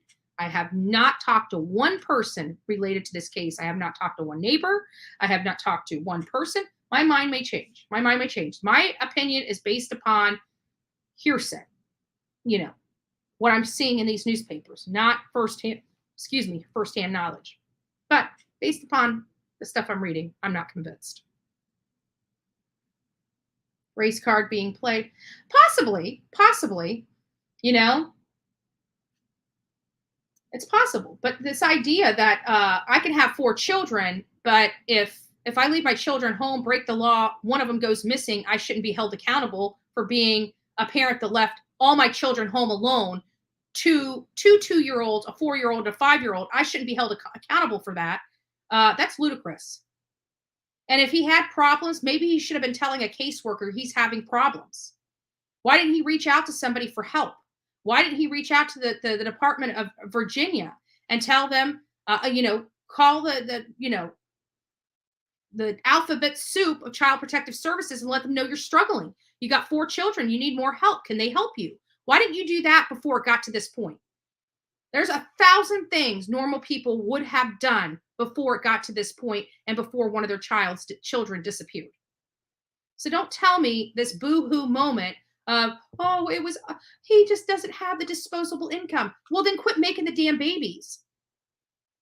You know what I'm saying? Not to be heartless, but you know where children come from, right? If you can't afford the children that you are making, maybe find a way to prevent making them. You know, to a number you can handle, a number you can afford. This is a common theme I see. People just having babies and having babies and having babies. It's like, you know, I know we like our children. We love our children. But if you can't afford them, why are we keep having them? You know?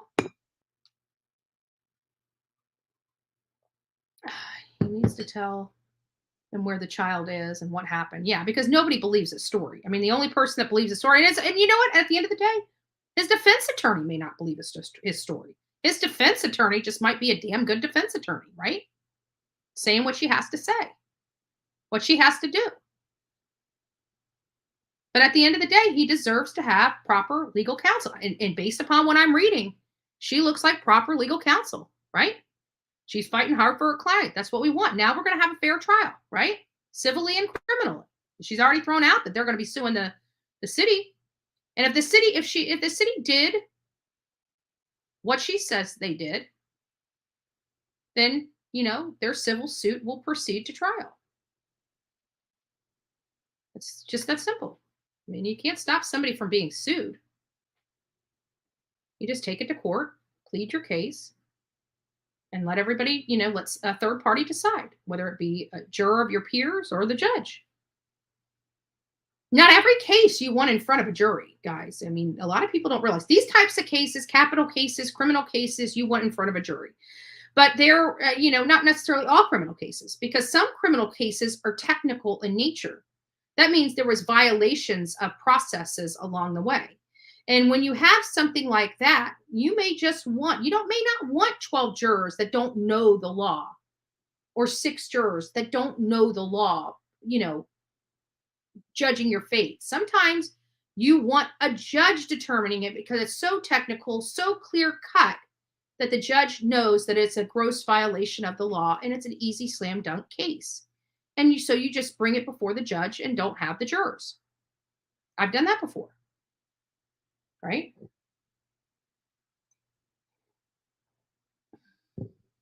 Yeah, if you can't care for them, get help. Nobody's criticizing parents that are struggling and they don't have money. There are so many resources out there, and especially in Virginia. There's a lot of resources in Virginia.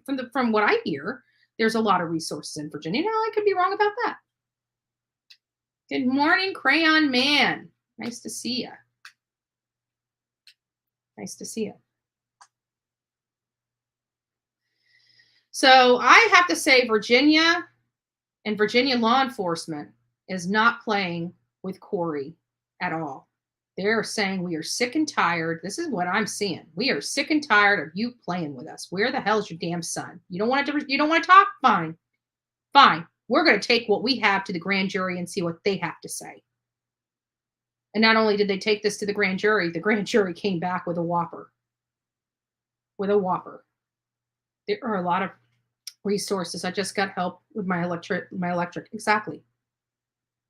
So there's no good excuse. I'm sorry. Mama Bear of 10's in here. Yes, she's a mama bear of 10. This woman is beautiful. She is a foster mom for kids. She goes for the ones that are, ADHD. She goes for the ones that have problems that need loving homes. She doesn't go for the ones that are sweet, kind, that don't have problems. She's truly a godsend to a lot of these children and has the time and the patience to care for them. She's got 10 of them. Okay. I'm sorry, but she knows how to ask for help when she needs it. And she gave us some suggestions. If you know a family's struggling, right? You got a single mom down the road with 4 or 5 children. Why don't you consider making them a lasagna or doing something nice for that family so they don't have to cook that night? Or, offering the parents, especially for these foster families. Tell them you're going to watch the kids for a couple hours so they can have a date night. Or just take a hot shower and read a book. There are so many things that you guys can do to the people that work really hard to help our children, like Mama Bear of 10, that could use those resources. And guess what? It's not even government resources. It's a heartfelt resource. If you know somebody is struggling in your neighborhood, maybe their yard's not mowed or kept up, and you've got the rider, go over there and cut their grass. Do something kind. Do something kind for people. Don't just watch them struggle if you have an ability to at least say thank you or say hi or see what you can do to help. You never know. You could change the trajectory of their day just by saying, hey, how you doing? I see your grass is over here getting long. I'm cutting my grass today. Do you mind if I come over here and just cut your front yard? Do something nice.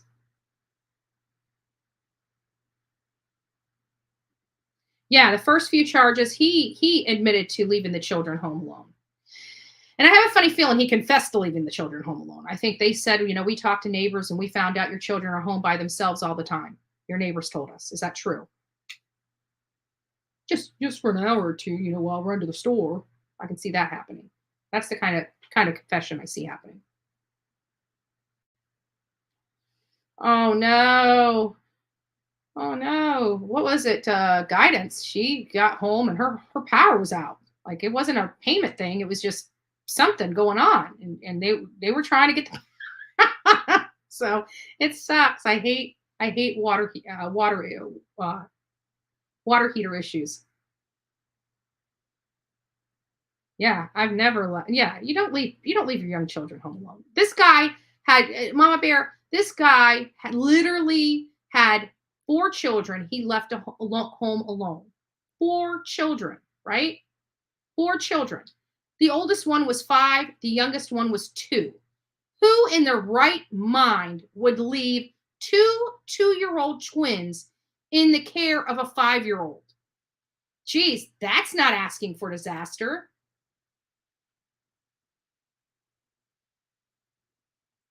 And in the case of the Wells, they try to tell us they left the boys home alone. What if an emergency happened? What if the house caught on fire? Those boys, think about it. Supposedly, Don wasn't home, Candus wasn't home, Candus wasn't home. The only people home were those boys. They most likely don't have cell phones. So if their house started burning, how would they even call for help? To me, that's negligence. That's unsafe. That's endangering a child. That's a prosecutorial crime that you could get those parents on. Not one charge yet. Bingo. Trust me, they make me sick too.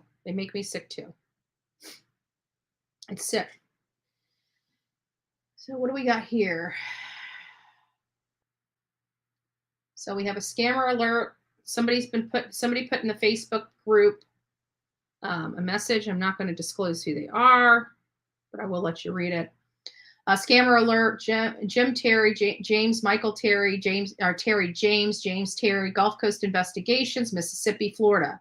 Jim is an ex-indoor football champ and a self-proclaimed PI. He scams various social media groups for missing person. He proceeds to message the family with an offer to help them find their missing loved one, dead or alive, and he charges between $1,800 to $27, interestingly enough. Mississippi is one of the very few states that does not license or regulate private investigators. One individual, which was on our show, Candy Howard, has been a victim of his. He approached Candy in California missing persons Facebook group. The offer was $2,700 to find her son, Tabor.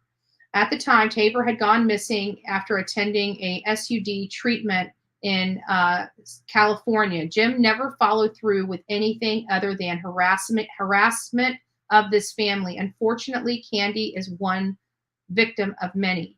If this man approaches you with an offer to find your loved one, please don't engage. He will lie and he will say he's made contact with your loved ones, harass your family members, harass authority and organizations helping your mission. Jim will turn to media and spread lies about your family and your missing loved ones. He's against those who are part of the LGBTQIA+ community and spreads stigma about SUD. I don't know what SUD means. I've attached 2 videos. Remember to click them to hear them. Warning, there's potty words. So,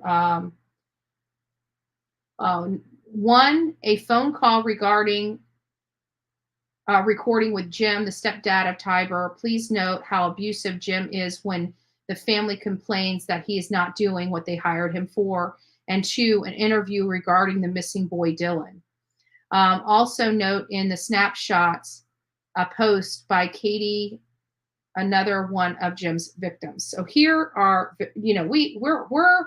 we're literally coming up with, every time we run the story on this guy, we open the phone lines and there has not been one day that we have talked about this guy that we have not heard from one of his victims. Now, granted, this show is not predominantly about him, but again, we are still going to be advocating for what's right and wrong. And at the end of the day, this guy does not meet the mustard. He is not a licensed PI. He only works in states that don't require a license because he can't get a license. If he can get a license, I challenge him to do so. I double dog dare him to go out to any of the states he would like to be licensed in. If Florida is too strict of a state for him, where he resides, by the way, he tries to proclaim he doesn't reside here, but his driver's license is here. All of his paperwork come back to Florida. It is nonsense to think this guy is not a Florida resident. Everything indicates he is a Florida resident and conducting this work right here from the state of Florida, not Mississippi, where he's supposed to be conducting his business from, right? So, Jim, I expect to see a lease soon from Mississippi, where your driver's license will be changed to, and where you will be residing so you can conduct your business appropriately and properly in the state of Mississippi. You don't get afforded Mississippi laws sitting your ass in your home in Florida. Just saying. It's against the law. So every time we run with his story, we get more and more victims that come out of the woodworks. Now, when I had an opportunity to talk to him, he's like, oh, well, I have this one case and they still call me to this day. Right. But I have about 30 cases that are saying just the opposite about you and your conduct and your unprofessional, no integrity self. So I am thankful to whoever posted this. This is the kinds of posts that needs to be going into all of the missing persons communities. And you need to reach out to the admin to pin them to the top of the missing persons groups. So his name is the first name that they see when going into that group that says this guy is a scammer. He is not a licensed PI. He came on here and knows exactly which states don't require license. You know what that tells me? He could never get a PI license even if he wanted to, because he's so focused on the states that don't require licenses because he does not know what he's doing. I have talked to several law enforcement agencies over the last 2 days. When they look at him, they basically say he's a knucklehead. Just saying. Doesn't know what he's doing. Does not have 1 ounce of investigative skills at all. He picks up the phone. What is he? He's a web sleuth. He is not a PI. Right? If he picks up the phone and he's sleuthing around in all these pages and he's doing research on, he's nothing more than a web sleuth. Nothing more than what every one of us are. He is not a PI. He's not a licensed PI. And he needs to take that, unless he's living in Mississippi. But he's not. He's playing games. That's the problem. He's playing games. He's trying to make people think he's in Mississippi while he's in Florida. Yeah. And I bet you do a damn good job. I bet you do wrong one. There it is. I bet you do a damn good job. Not this knucklehead joker that wants to play PI. This is no game. You're screwing with people's lives and you don't know what the hell you're doing. You want to say you're a web sleuth? You want to say you're an investigative reporter, which is protected under the Constitution? I'm game with that. But don't come out here saying you're a PI when you're not a PI. You're not a licensed PI.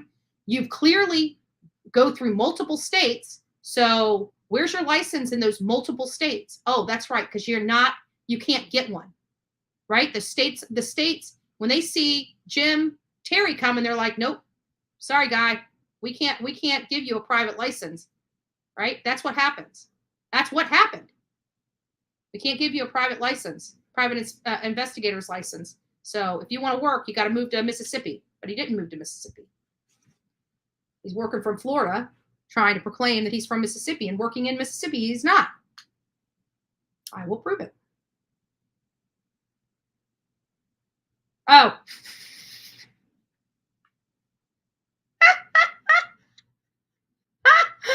I'm so sorry, Ringo. That is too funny. I think that made everybody just laugh.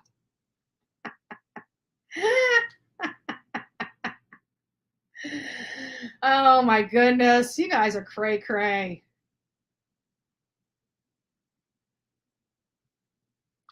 There is no license in Mississippi. There is no license in Mississippi. None. He is not a licensed PI. He's just allowed to claim himself a PI while he's in Mississippi picking up that phone calling for clients. If he's not in Mississippi and he's sitting his butt in Florida, he is not a PI, and he is not a licensed PI. You have to go through criteria to become licensed. There is no licensure in Mississippi, therefore, i.e., no license at all. He is not a licensed PI. He's a registered, not licensed. He only had to fill out a paperwork saying, hey, I'm a PI. You know, I bet you in Mississippi, you can go out there and say, hey, I'm a cowboy, right? I'm a cowboy. Let me go put on this paperwork. I'm a cowboy. I'm a doctor. I'm an attorney. Sounds like you can go to Mississippi and become anything, right?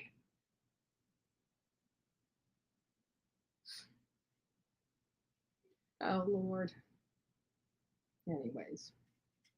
So that's it for the stuff that we were going to talk about. I'm going to go ahead and open up the phone lines here, see what, we've talked for a couple hours, see what's on your mind today, what you need to get off, how you feel about the money, how you feel about the, just make up that's exactly what it is. That's what people don't understand. He's not a licensed PI in Mississippi. He's a PI. There's no licensure in Mississippi to be a licensed PI. There's no licensure. So you can't be a licensed PI. There's no licensed PIs in Mississippi. There's just PIs. Because there is no license. And everything he said on my show yesterday, or the day before yesterday, was, I can work in Colorado, I can work in Mississippi, I can work in Idaho, I can work in, well, why can you work in those states? Oh, because they don't require licensure to be a PI. Oh, so you're not a legit PI, right? There's no license. Like, he admitted that. There's no licensure. You can't be a licensed PI from Mississippi. You're just a PI. There's no licensure. But I digress. Phones are open, folks. If you guys would like to call in, tell me about your day. Tell me about myself. It is the one time in the show that you get to do that. Actually, move over here. And move there. There we go. I hate when I do that. There we go. But hey, at least we didn't have a call log up. I'm so bad. Oh, lordy, I feel 40. Actually, I feel older than that. I unfollowed feller a while ago. Well, the guy seems nice. It's just that and this is the way I feel. Like, if anybody is scammed at this point, that's a viewer of Doug, and you want to sue Jim, I would include Doug as well, because Doug has been advocating for this Yahoo being a lawful PI when he's not. It's just, it's crazy. So if you are being scammed, or will be scammed in the future because you decide to hire this doofus, I would include Doug from No Thinks Investigates on that lawsuit for, hands down, this guy's I checked it out. He's a PI, right? You should sue him for being a co-conspirator, co-defendant. I don't know if that'll work, but I'd still throw it just a rain on his parade. Make him defend himself as to why he was promoting this guy as a PI when he wasn't. And not only that, but was provided all the information to dispute the claims, and still is advocating that this guy. But you know what? He's all about the clicks, views, and likes, right? He is. Because his likes and views went up with that guy. Mine stayed the same. Did you guys notice that? Mine stayed the same, but he's saying I'm trying to make a name off this. So Doug, you guys can see the chat. But you guys can see who's actually being financially benefited from the alignment with this jerk off. I am doing it as a buyer beware disclaimer. I got no dog in this bone other than making sure that there is no other people that can possibly be scanned by this Yahoo that doesn't know his ass from his elbow. Gosh, it's another $5, isn't it? You guys are going to have to start. Robin, I think I spent your super chat in my cuss jar today.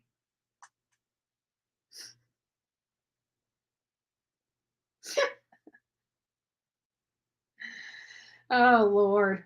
We're in trouble today, guys. We are in so much trouble. So don't forget to call in. I'll pull a Jodie Sue here and just wait. We can all just sit here and wait. Somebody better call and make these phones ring. Unless you guys want links. You guys want links and come up on panel? Whatever you guys prefer.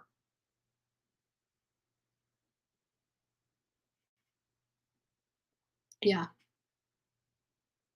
Yeah, total scam. Absolutely. And not only that, we've all watched this case go through, and every single day. The first day we had 2 people call in. The second day we had 1 person call in. Yesterday we had another person call in. Just in 3 days, we've uncovered 4 victims. Now, just by reading that post, we found a 5th victim. So we already have another victim today, right? We already have another victim today that was just brought to us. So that's now 5 victims. 5 victims in 4 days that we've been able to uncover. And I know there are more. But hey, Jim, I'm glad you have that one client that still calls you. Yeah, he does. It makes you wonder why, though. Is that a problem he's having or lack thereof? Oh, thank you, Sleuth Mom. I appreciate it. That's sweet. Thank you. And it makes you wonder why, because he did the same thing. Remember the time that I was on Marissa's, I know it's going around, but I was on MGL's panel. We were talking, Voices for the Voiceless came on and brought this guy. There was a Army gal. I keep forgetting her name. I don't know why, but I ran a story on her. And she was missing. Her mom had just passed away. Everybody thought that she was going to, herself. And we went out there and was working. We didn't go out there. Excuse me. We were in Marissa's chat talking about this case, and this Yahoo PI comes on and basically says he's out of Tampa. He tells us he works from Tampa. This was just last year, so we now know he was violating the time then. So I've got that on record. We've had several other places where he says he works from Tampa. So that is the crux of this, because that's a violation of Florida law because he's not licensed in the state of Florida. So we have him on that. At any rate, he's sitting there telling us that he found this gal, and he was giving us, because he was starting to dog us for the work that we do on YouTube because it's taking money out of his pocket. Now, remind you, he, again, was not licensed in the state of Florida when we were talking to him, but told us he's working out of the state of Florida. We've got that on recording. Long story short, he finally calls us back and says that he had just found her. It was breaking news right on Marissa's channel that day. He said he did that as an olive branch, right? But the reason why we were so hard on him is because that girl that was missing, he went to the whole entire world, not to his clients privately, which are paying him. Again, ethically, he was required to tell them, not come on YouTube. But ethically, he goes out and tells us who she is, who she's sleeping with, what color those people are that she's sleeping with. This is Betty. Hi, Betty. This is Princess. And I just wanted to make a quick call and tell you how much I appreciate you. Oh, thank you. I didn't come into the Summer Wells case till months after it started. Mm-hmm. My husband and I were both disabled. We cut the cable. Mm-hmm. So all we had is the internet. And I got on YouTube, and that's how I found what was going on with Summer. And I really wanted to apologize in person for listening to other people without checking you out myself. And when I did, I was ashamed of myself. Yeah, So it happens. I'm part of Nobody. your team. Yeah, I I'm part- appreciate it. I appreciate it. and Yeah. I just wanted to let you know that you're the real deal. Oh, And the people thank that you. really give you a chance will see that very soon, very real. Yeah, I So I appreciate just wanted that. to let you know that I really appreciate what you do for the children. Thank you so much. I It appreciate takes it. a lot of guts. It takes a lot of guts. Yeah, it And you does. have it, baby. You have it. Thank you. God bless you. Okay. Oh, you too. Bye-bye. Bye-bye. Aw, that was sweet. Love that. You know, sometimes we get hit so many times. We forget because we get hit from all angles. We forget how many people actually love us and love what we do. You know? I mean, I see you guys filling up the chats every day. I see that. So it's not, that's you know, that's beautiful. But at the end of the day, you know, we do work very hard. I mean, this is not easy for anybody. I mean, it's, if you don't believe it, go set yourself up a YouTube channel and see how easy it is. And then when you start growing, you know, because think about it, people work on here for years to be at, you know, the level that we're at right now. Now, I mean, JLR surpassed us, right? He surpassed us. There was a time when he was behind me by thousands, and he's surpassed me by thousands. It's just part of the process here, and kudos to him for that. But it takes people years, literally years, to get to this level. And we're here in a matter of 7 months. And so that really does attribute to the work that we do, not just me, we collectively, you, the audience. You know, you guys are sending me information all the time. You guys are constantly keeping me abreast of any changes, because there's so much going on out there in the world. It is hard for one person, me, to do all this work by myself without every single one of you, period, right? Period. If there was no audience, none of this stuff would get out. None of this stuff would get around. And I'm pretty sure the reason why No Thanks got so hot and bothered is because it's coming out of my mouth. People trust the work that I do. You know, they trust the work that I do. And they trust the work that the people in and around me do. There is a BB shirt in the merch store that says, "I digress." I love when she says that. No, it's not my shirt. It's not my shirt. The BB shirt in the merch store. Which merch store? I digress. I need to make one. I was actually going to make a mask for all the haters out there because they were so pissed off that I had a merch store and selling stuff and making a profit and doing this, doing that, which I wasn't making really a profit. Everything I do goes back into the work I do, because at the end of the day, you guys see me, I'm all over the place, right? Haven't been all over the place here just recently, but I go here, I go there, I travel across the country, period, bottom line. And each one of those trips costs, you know, hundreds to thousands of dollars, period. That's all there is to it. And so I was going to make, because there was so much hate at the time, I was going to make masks, right? That said, this mask is, don't be offended. Don't be offended, people. Don't be offended. This really was, because we know how people are, but don't be offended. But I was going to make a mask that this mask is as useless as Bullhorn Betty, because then all the haters would have to purchase it, right?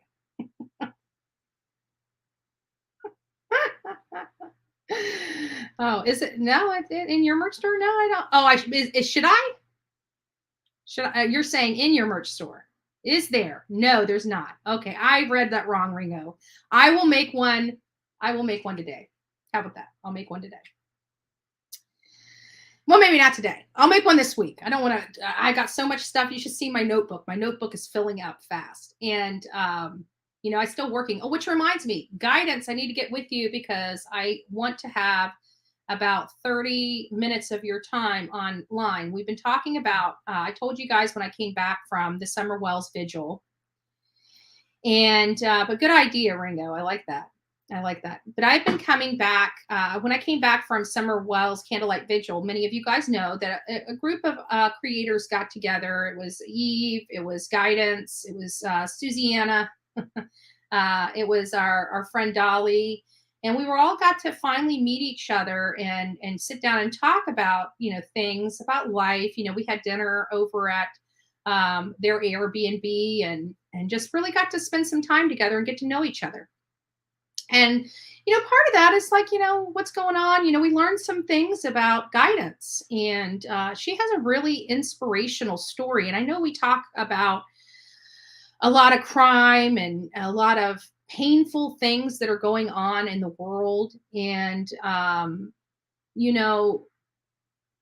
I just think we need to break it a little bit. So I want to bring guidance on here, and I want to have an interview with her. I want you guys to hear who she is, what struggles she went through.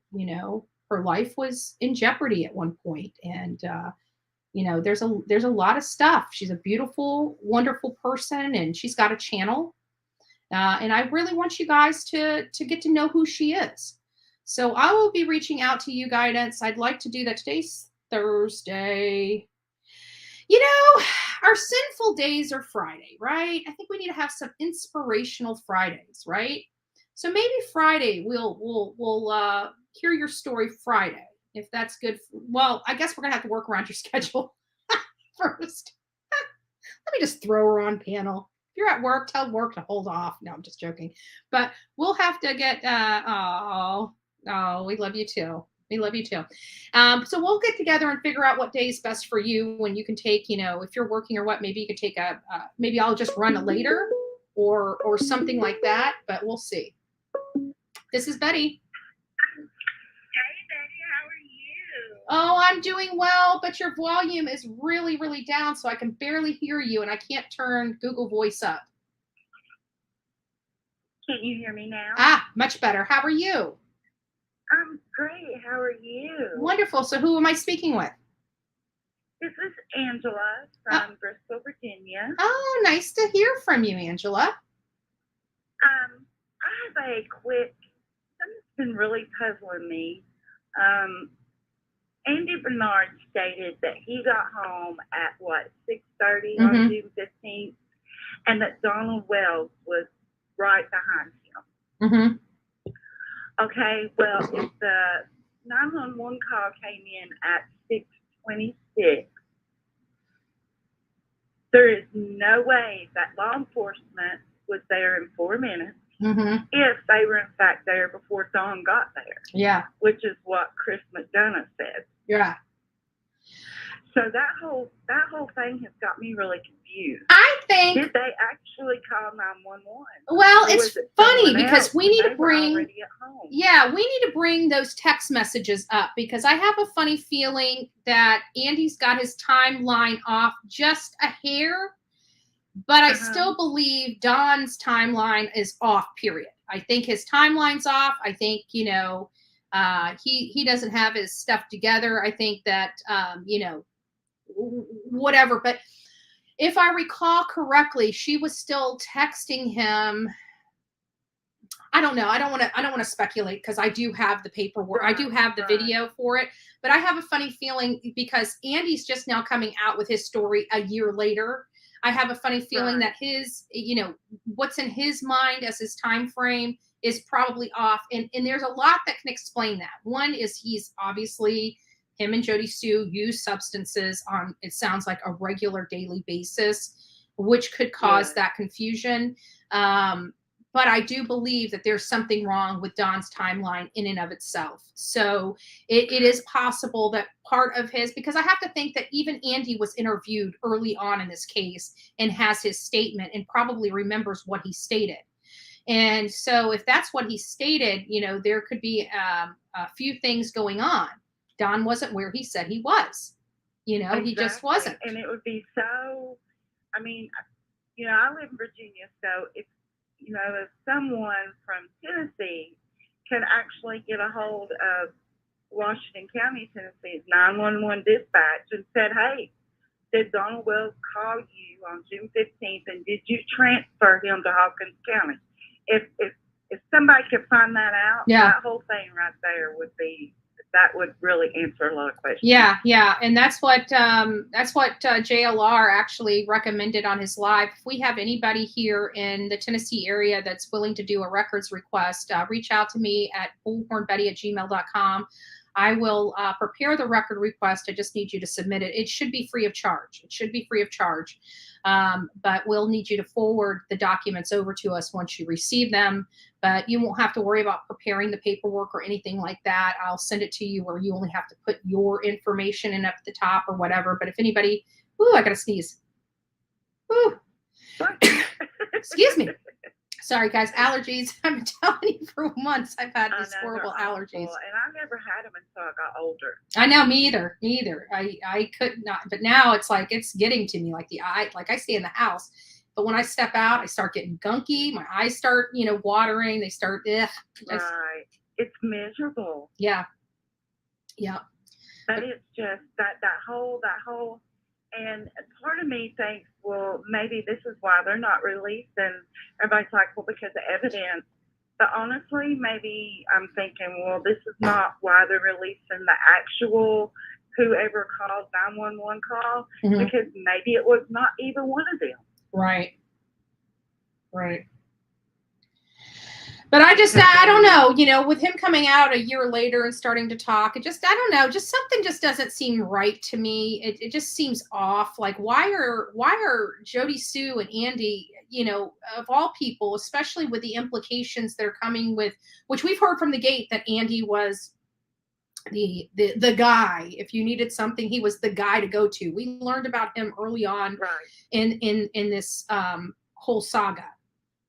So why now are both of them YouTubers, instead of working with law enforcement to bring people to justice, they're out here making a fool of themselves. They're poo-pooing all over the investigation of Summer Wells, and they're doing it for a buck. That's the problem. Everybody knows I don't have a problem with people on YouTube. I don't have a problem with people making money. I don't have a problem with that. But what I do have a problem with is when you're a witness to a crime and you are deceiving people consistently and then making a buck off of a victim and lying and deceiving and causing problems in a case. I don't know. It feels odd to me, but to each their own. In the grand scheme of things, if there wasn't an audience, they wouldn't be making money. Exactly. And another thing, Jodie Sue, on live in front of who knows how many people are stating, I have receipts. This is fact. Go asking.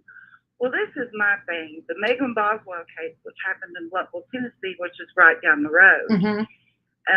That's Sullivan County. They arrested that girl for lying because they kept going on a wild goose chase on her life. Yeah. That's what is it where it's I can't remember what it's called, but they arrested her and kept her in jail until they could charge her. Yeah. But they charged her with false reporting. Well, that's exactly what Jodie Sue is doing. So why don't they arrest her? Yeah. Yeah, and apparently they don't like arresting people. And not only that, but you got to think that they have a poorer community. They're not like many of our communities where we have, $1 billion, like here in our county, we have a $1 billion budget for our county commissioners, and we have almost a $2 billion budget for our school board that we all pay. Right. Like whether you have children or not, you're paying taxes to that school board whether you like it or not. So they're not like that. They're not like that. They have smaller, much smaller budgets. So every time somebody goes into jail, it's eating at their budget. And granted, people don't want to hear that. And that's not what they're telling the people. But let me tell you what's going on. They don't have the budget to arrest and house these people, because the more people they house, the more correction officers they need. Budget. But these are budgetary items they don't have. Correct. Yes. It's just. This, I've been, keeping up with it since June 16th when I got the Amber Alert on my phone. Yeah. And actually, I was on my way home from work last week, and I was going down interstate, and I happened to look at exit 7 here in Bristol. They actually have a billboard of Summer Wells up. Oh, good. So we still have a billboard. So for all those people out there, that's good. So I was really excited about that. Mm-hmm. I'd be more excited if we could find her, and you know, and I hate to say it, I do not think that we'll find that child alive. Yeah, I know. I have 3 granddaughters, and, you know, they're 14, 11, and 3. And Candus should have been standing beside Don on that first interview instead of the oldest son. She should have been standing beside him, begging people, please help us find our daughter. Yeah. But no, she was at home hiding. It's everybody at work is just like, oh my gosh, you're just so into this. Yeah. Because it's sad, and nobody knows where this child went, but the actions of the parents are suspect. I mean, they just are. And we see this over and over again. Look at how the West parents acted. They didn't participate in any searches. They didn't do anything. You see these other parents that are out there. They just try to, you know, hide and duck and think if they just remove themselves out of the spotlight, this will go away. And guess what? It doesn't go away because there's still a missing child. Whether people know about it or not, and law enforcement are still going to do their job, whether people know about it or not. There's actually a case that just came up here, you know, in Bristol on Virginia's side of a 16-year-old. And the last time she was seen was at her house. And she just vanished. Wow. So it's horrible, and I don't care what people say. Don and Candus both know exactly what happened, and so does the grandmother. Yeah, that's my theory. You know, when I went there, to be honest with you, I didn't think Don was involved at all. I thought it was just you know, Candus held the key, but the more we dug in, the more Don's story didn't line up. You know, I always thought that Candus would be key in all of this, but I'm starting to think it was a conspiracy with all 3 of them. I really do. Yes. And at first I thought Don was covering for Candus. Yeah. Because, you know, he said he didn't want the person to go to prison. Right. That he's been to prison. He knew how prison was. Yeah. But now that I think about it, I wonder if he's actually covering for whoever assisted them because he's afraid of what they might do to him. Yeah. I honestly think his hands are all kinds of dirty up in this. And I think the person, when they asked him, what do you think should happen to the person?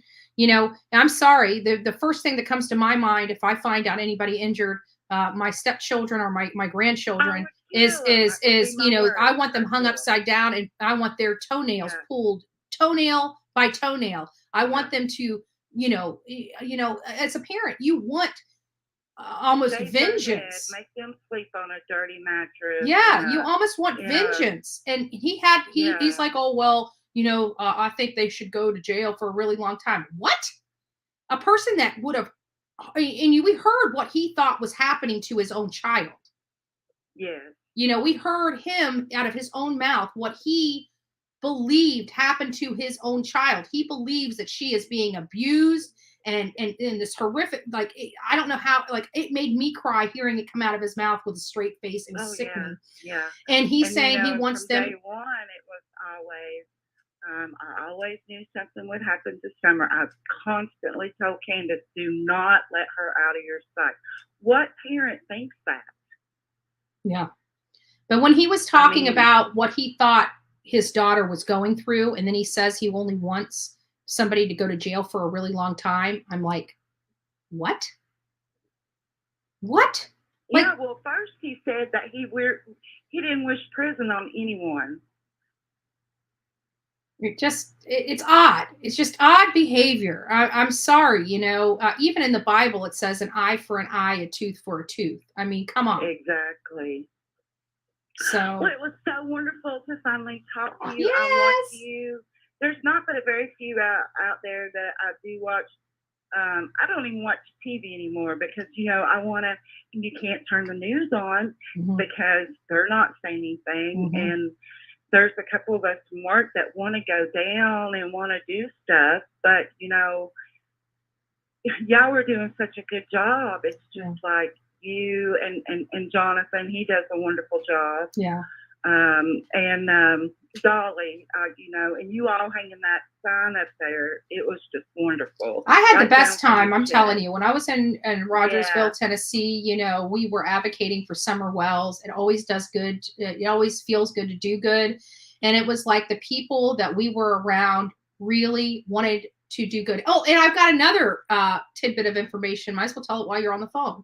So we all knew Tammy that was out there. She was the gal that met me on the side of the road. I was out there doing a video, and all of a sudden I see this little blue car pull up, and it was pictures Yes, I peppered remember. all over the car of Summer Wells, and they get out and they're like, oh my God, I can't believe it's Boulevard Betty. And I hung out with them the whole time, along with Susanna, Eve, Guidance, Dolly. We all kind of hung together. But they were, the day that we were leaving, they were going the next morning. I wish I could have stayed another night. They were going the next morning to pick up Lucky, Summer's dog, Lucky, right? Yeah. Well, I reached out to her last night just to see, you know, I haven't heard from her, and wanted to see how, you know, she was doing. I wanted to tell her, I wanted to give her, you know, share the link with her of the PI. And I wanted her just to check on her, see how everything's going, see how the dog's doing, and listen to this. And let me make sure I got the name right, because I don't remember the dog's name, so I apologize. I apologize about that. But let me go here, and I'll tell you she ended up turning around 4 days later and going in back and getting the other dog. Oh. So, and the other dog's name was, was, hold on, Nile. She says she felt bad by leaving Nile there. So now she has Lucky and Nile with her. They are doing amazing. I forgot to ask her if I could share this. Hopefully she doesn't get mad for me sharing this, but I will share. Oh, I don't think she would. That's great. That's great. And I would also just love. And there's me with both of them. You can't go up on that property because you're trespassing. Well, honey, I'll drive right up to there and just act like I'm lost and know nothing. I would be really interested to see if in Jonathan's video, if that was Don's Suburban coming out that driveway with that canoe on top of it. Somebody showed me a picture of the, remember when Don Wells went to meet Brian Enton, and he had that green, one of those photos, in a green Suburban. Excuse me. One of those photos looked like that. I think it was Candace that went up there. I think she took her mail. And remember, we had somebody saying, oh, somebody stole all the mail. I don't think anybody stole the mail. I think Candace realized that people were coming in. She didn't want her stuff, you know, she was worried that her stuff, people would come up on the property, and she didn't want her stuff taken. And I think she went there the day before the vigil to clear out anything that was, you know, that was worth anything that she didn't want people, you know, stealing or messing with, which is something probably what any normal person would have done.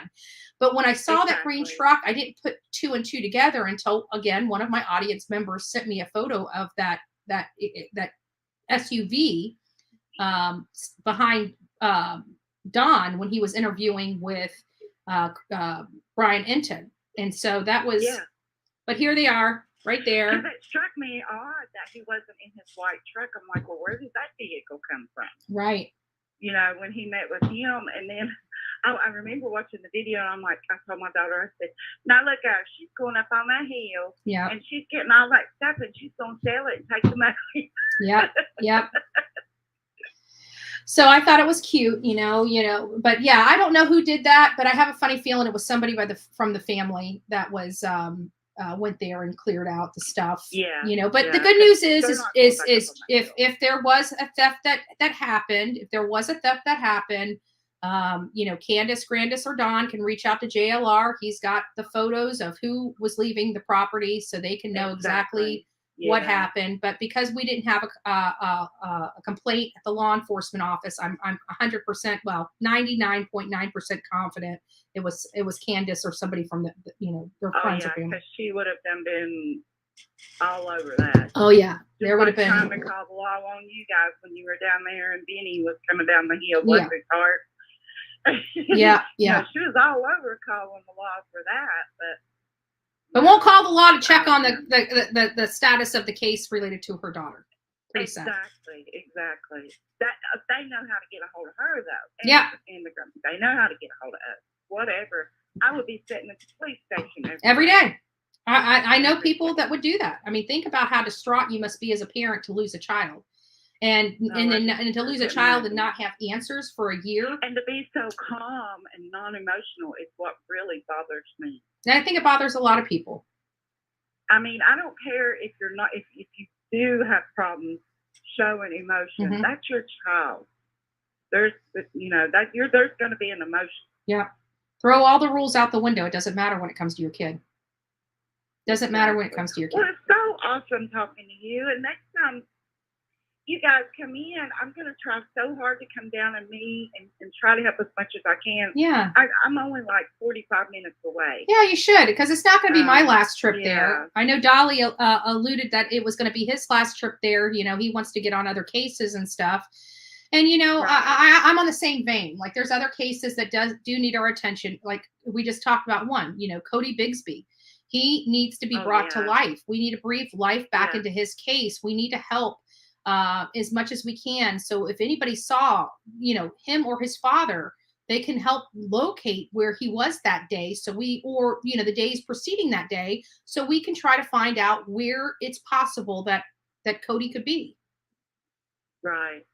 Well, I hope that soon that everybody that has been out, you know, you guys and Jonathan and Dolly and everybody that has, you know, been down there helping, I hope that soon everybody can make a trip back and it for to be because her truth has been told. Yeah. And the celebration that it's finally going to be, justice will be served. And I hope to see that everybody will come back and join in and that would be, you know, a celebration for Summer, that her, because she is a hero to her brothers. She will always be a hero to them. She got them out. I know that they may not understand that now, but, you know, it's going to be when they're adults that they realize, because even the lifestyle, you know, like my growing up, you know, dealing with all the stuff I dealt with inside my home, you know, it didn't affect me when I was a child because I thought it was normal. It wasn't until I was an adult or, you know, a teenager. That's when I realized how screwed up everything was. That's when, like, life smacked me in my face. That's when I didn't know how to handle it. And I think Josie is going to start going through that himself. And I just hope, you know, he's not so far gone that he can't be helped. Oh, I hope not. But one day when they're older, they're going to be facing their parents wanting to know why. Oh, yeah. Why? Yep. The most important question. Others, I imagine. Yeah. And I think those boys hold a lot of information too. I really do. I think that they hold a wealth of knowledge of what happened inside that home. And I hope that they, you know, purge themselves of that so they can help their sister like their sister helped them. Exactly. Well, I have a couple of friends that are in law enforcement, you know, and like the Meglin Boswell case, that's been over almost 2 years since that happened. Yeah. She goes to trial in 2023. Yeah. They are just now getting some evidence back that TBI sent off. Yeah. So, I mean, and you know, because of COVID and everybody being short-staffed, things are taking a lot longer than usual. And I'm sure they're probably putting top priority cases before as far as the evidence, I could imagine. Yeah. But I have faith and I pray every day, you know, we're going to know. It may be a year from now. It may be 10 years from now. But hopefully they won't get too far gone, but they can't something be done with them. I don't even understand why she's not even in jail right now anyway for child endangerment or neglect. Mm-hmm. Yeah. Yeah, absolutely. Absolutely. So we're just going to keep rolling with it. Hopefully. I'm on break at work and I break it back in here. They'll be hunting me. Right. Right. I'll be like, I finally got a whole board, baby Andrea. Listen, y'all, don't leave me alone. Well, thank you for the love and the support, and hopefully we can walk and chew gum. We can keep advocating for Summer and start using Summer's Army to advocate for other children as well. Right. Thank you so much, and you be careful, and God bless you. God bless you too. Have a wonderful Wednesday. You too, honey. Bye-bye. Bye-bye. So yeah, interesting perspective. Somebody that's, you know, from Bristol, Virginia, just over the border. And, just love hearing that. And we will be back. We will be back. I'm hoping the next time I go back is when somebody is arrested. And I hope the next time is when I'm sitting in a courtroom listening to what's going on, to the trial. That's what I'd like to do. I'd like the next trip to be back because of silver bracelets being placed on one or more people. That's what I would really like. That's what I'd really like. This is Betty. Hi, it's Amy again from New Jersey. Hey, Amy. Look, everyone's talking about the county and how it doesn't have money and all of this about jail and et cetera. No one ever talks about this because I don't think they thought of it. I'll be quick, but there's like the first thing is that I grew up in a place where they abolished county system of government in like 1960 in Connecticut because they just wanted to get rid of all of that crap, like the different commissioners. They just wanted to have a one standard for the whole state. Now, I don't understand why something hasn't been done about that county due to its unsafe situation for its residents and not pursuing cases and getting people arrested that would help the society or the community be safer. Now, and I don't get why this governor or the attorney general doesn't look at what's going on with the jail. What I heard about conditions there. I know Tennessee has 95 counties, which is crazy. That's a lot of counties for a state to have, in my opinion. All this, there's like 95 separate little countries, in my opinion.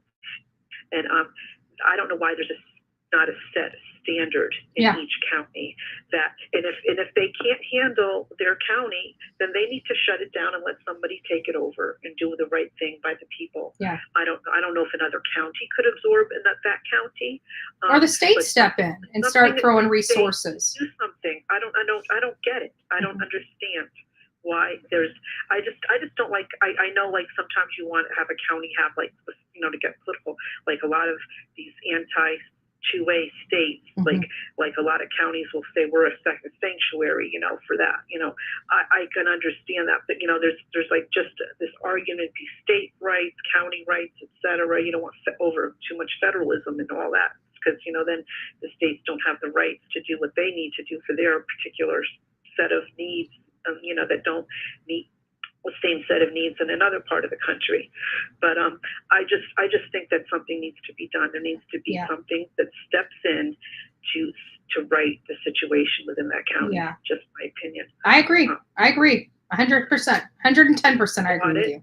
You need an audit, with all this whole thing with that fundraiser. I don't know. It's too confused. I don't even want to get into that. Yeah, it's convoluted when you start getting into the finances of the government and the government system.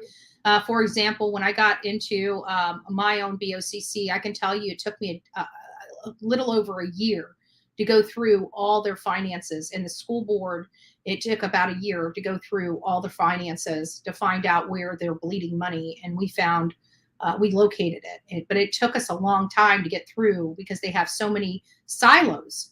It's not just a normal budget. You believe it or not, there's silos out there with money in it that they don't even know about.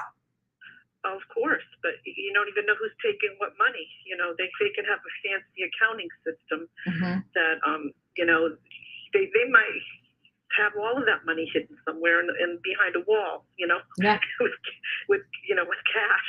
You never know with people embezzling and evading taxes. You have no idea.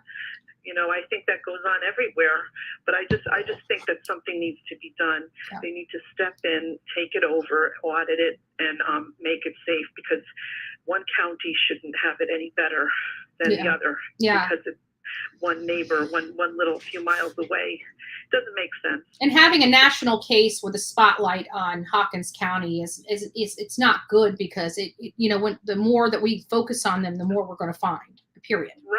They don't like it, but I don't get this governor. I don't know. People think, I don't know. I don't understand what's going on with these people. Maybe it's going to be, I'm always about those email and mail campaigns and stuff, because it really does get under them when I've called them. They take, even the attorney general will answer. Their phone will answer. Yeah. I can't remember the name. Where's the senators? Where are the state representatives? The U.S. representatives too. I don't understand what they're doing. Yeah. Because they serve those counties. I don't get it. They're just probably. There needs to be more. I agree. There needs to be more push politically in Tennessee to help help the people that are investigating this case. You know, sometimes having their boss looking at them and saying, "Hey, you know, this isn't working," or you know, this is not working. We need to figure something out. Sometimes that's the boost that they need to start doing something else, you know, but I don't know, you know, I never understood why these parents, with everything that we've seen and we have information of, I don't understand how they can't make a case for child neglect, child endangerment. I don't see. That's all I have to say. Yeah. All right. That's just the only thing that came to mind.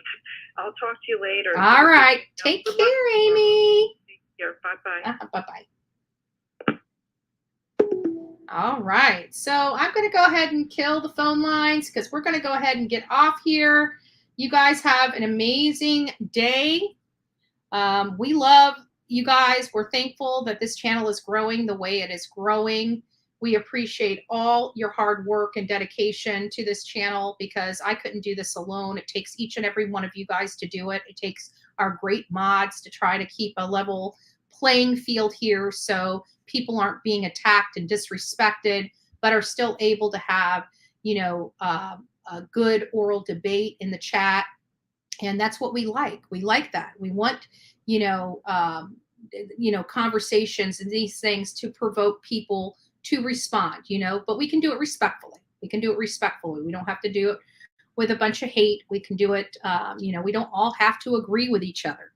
If we all agreed with each other, this channel would not be as successful, right? Because it would only drive one narrative. It wouldn't give a healthy balance of people's opinions.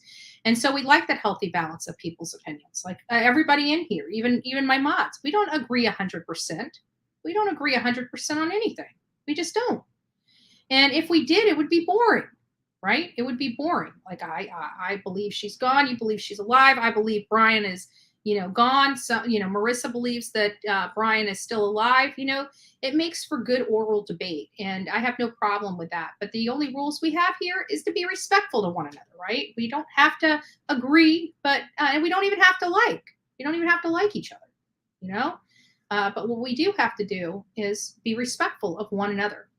And so I hope that, you know, we're cultivating that on this channel where we can freely speak and do it in a respectable way and all get along and all have our opportunity to, you know, be heard. That's, you know, that's the name of the game. We all want to be heard. We all want our opinions to matter and our opinions to look, you know, to be looked into, and our speculation. You know, we do cover speculation on here. And it's hard not to. It's hard not to because we're getting fed all this information. And we are humans, so naturally our brains are going to think and process the information that we are being brought. And, you know, and a lot of that is speculation based upon the information we're hearing. So, you know, the idea that we're going to hear information and not speculate, that's insane. I don't know who in the world can do that. I mean, even the people that are saying, but that's speculation, but you were just speculating. So, I don't get it, but hey, whatever. Anyways, guys, it is hump day for you guys. You guys are sliding into the weekend, and hopefully it'll be a pretty week for the rest of the week. I can tell you it's rained here almost every day. So I am enjoying my little nest inside my nest. I gotta be honest with you. My weeds are growing up. I need to get out there with the lawnmower and mow yet again. And so we'll see how the rest of the week goes. But we will be back here. We're gonna keep covering some of these cases. I've been working. I've got my schedule now down pretty well. So I will be working very hard, you know, behind the scenes to find out more information. You know, we had that shooter for the 4th of July. What a shame that was. You know, I haven't really touched on it. It's sad, but there are so many people conversating about that. And we just want to pray for the victims of his and their families and friends, because we know that there's a lot of people that are just friends that feel this every single day and will feel this every single day for the rest of their lives. It was a horrific act. And we absolutely denounce that. But I also want to remind everyone, whether they agree with me or not, there has to be something done here. However, we have to always remember, guns don't kill people. People kill people. That is my 2 cents. You don't have to agree with it. You don't have to like it. I'm sure you have your own opinion about it. But I just want to make sure that people, are responsible. I think the majority of us are responsible.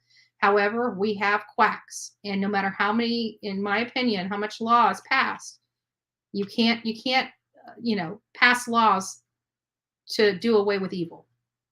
Evil exists. It does exist. And no matter how many laws we pass and how many things we take away from people, evil will always be out there. And it takes the good people to fight the evil. That's just my opinion. And we do it each and every day. So with that being said, guys, God bless each and every one of you. Go make it a great day. And don't forget to be fearless.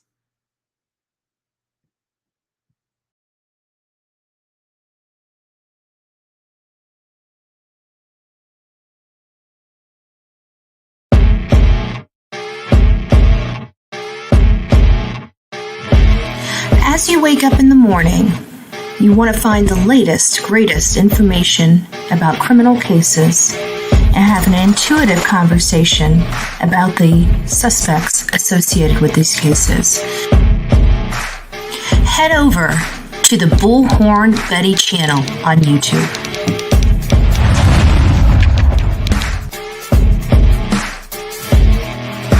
Get breaking news right here on the Bullhorn Betty channel. Welcome to the Bullhorn Betty Coffee Club. Enjoy your stay and enjoy your day.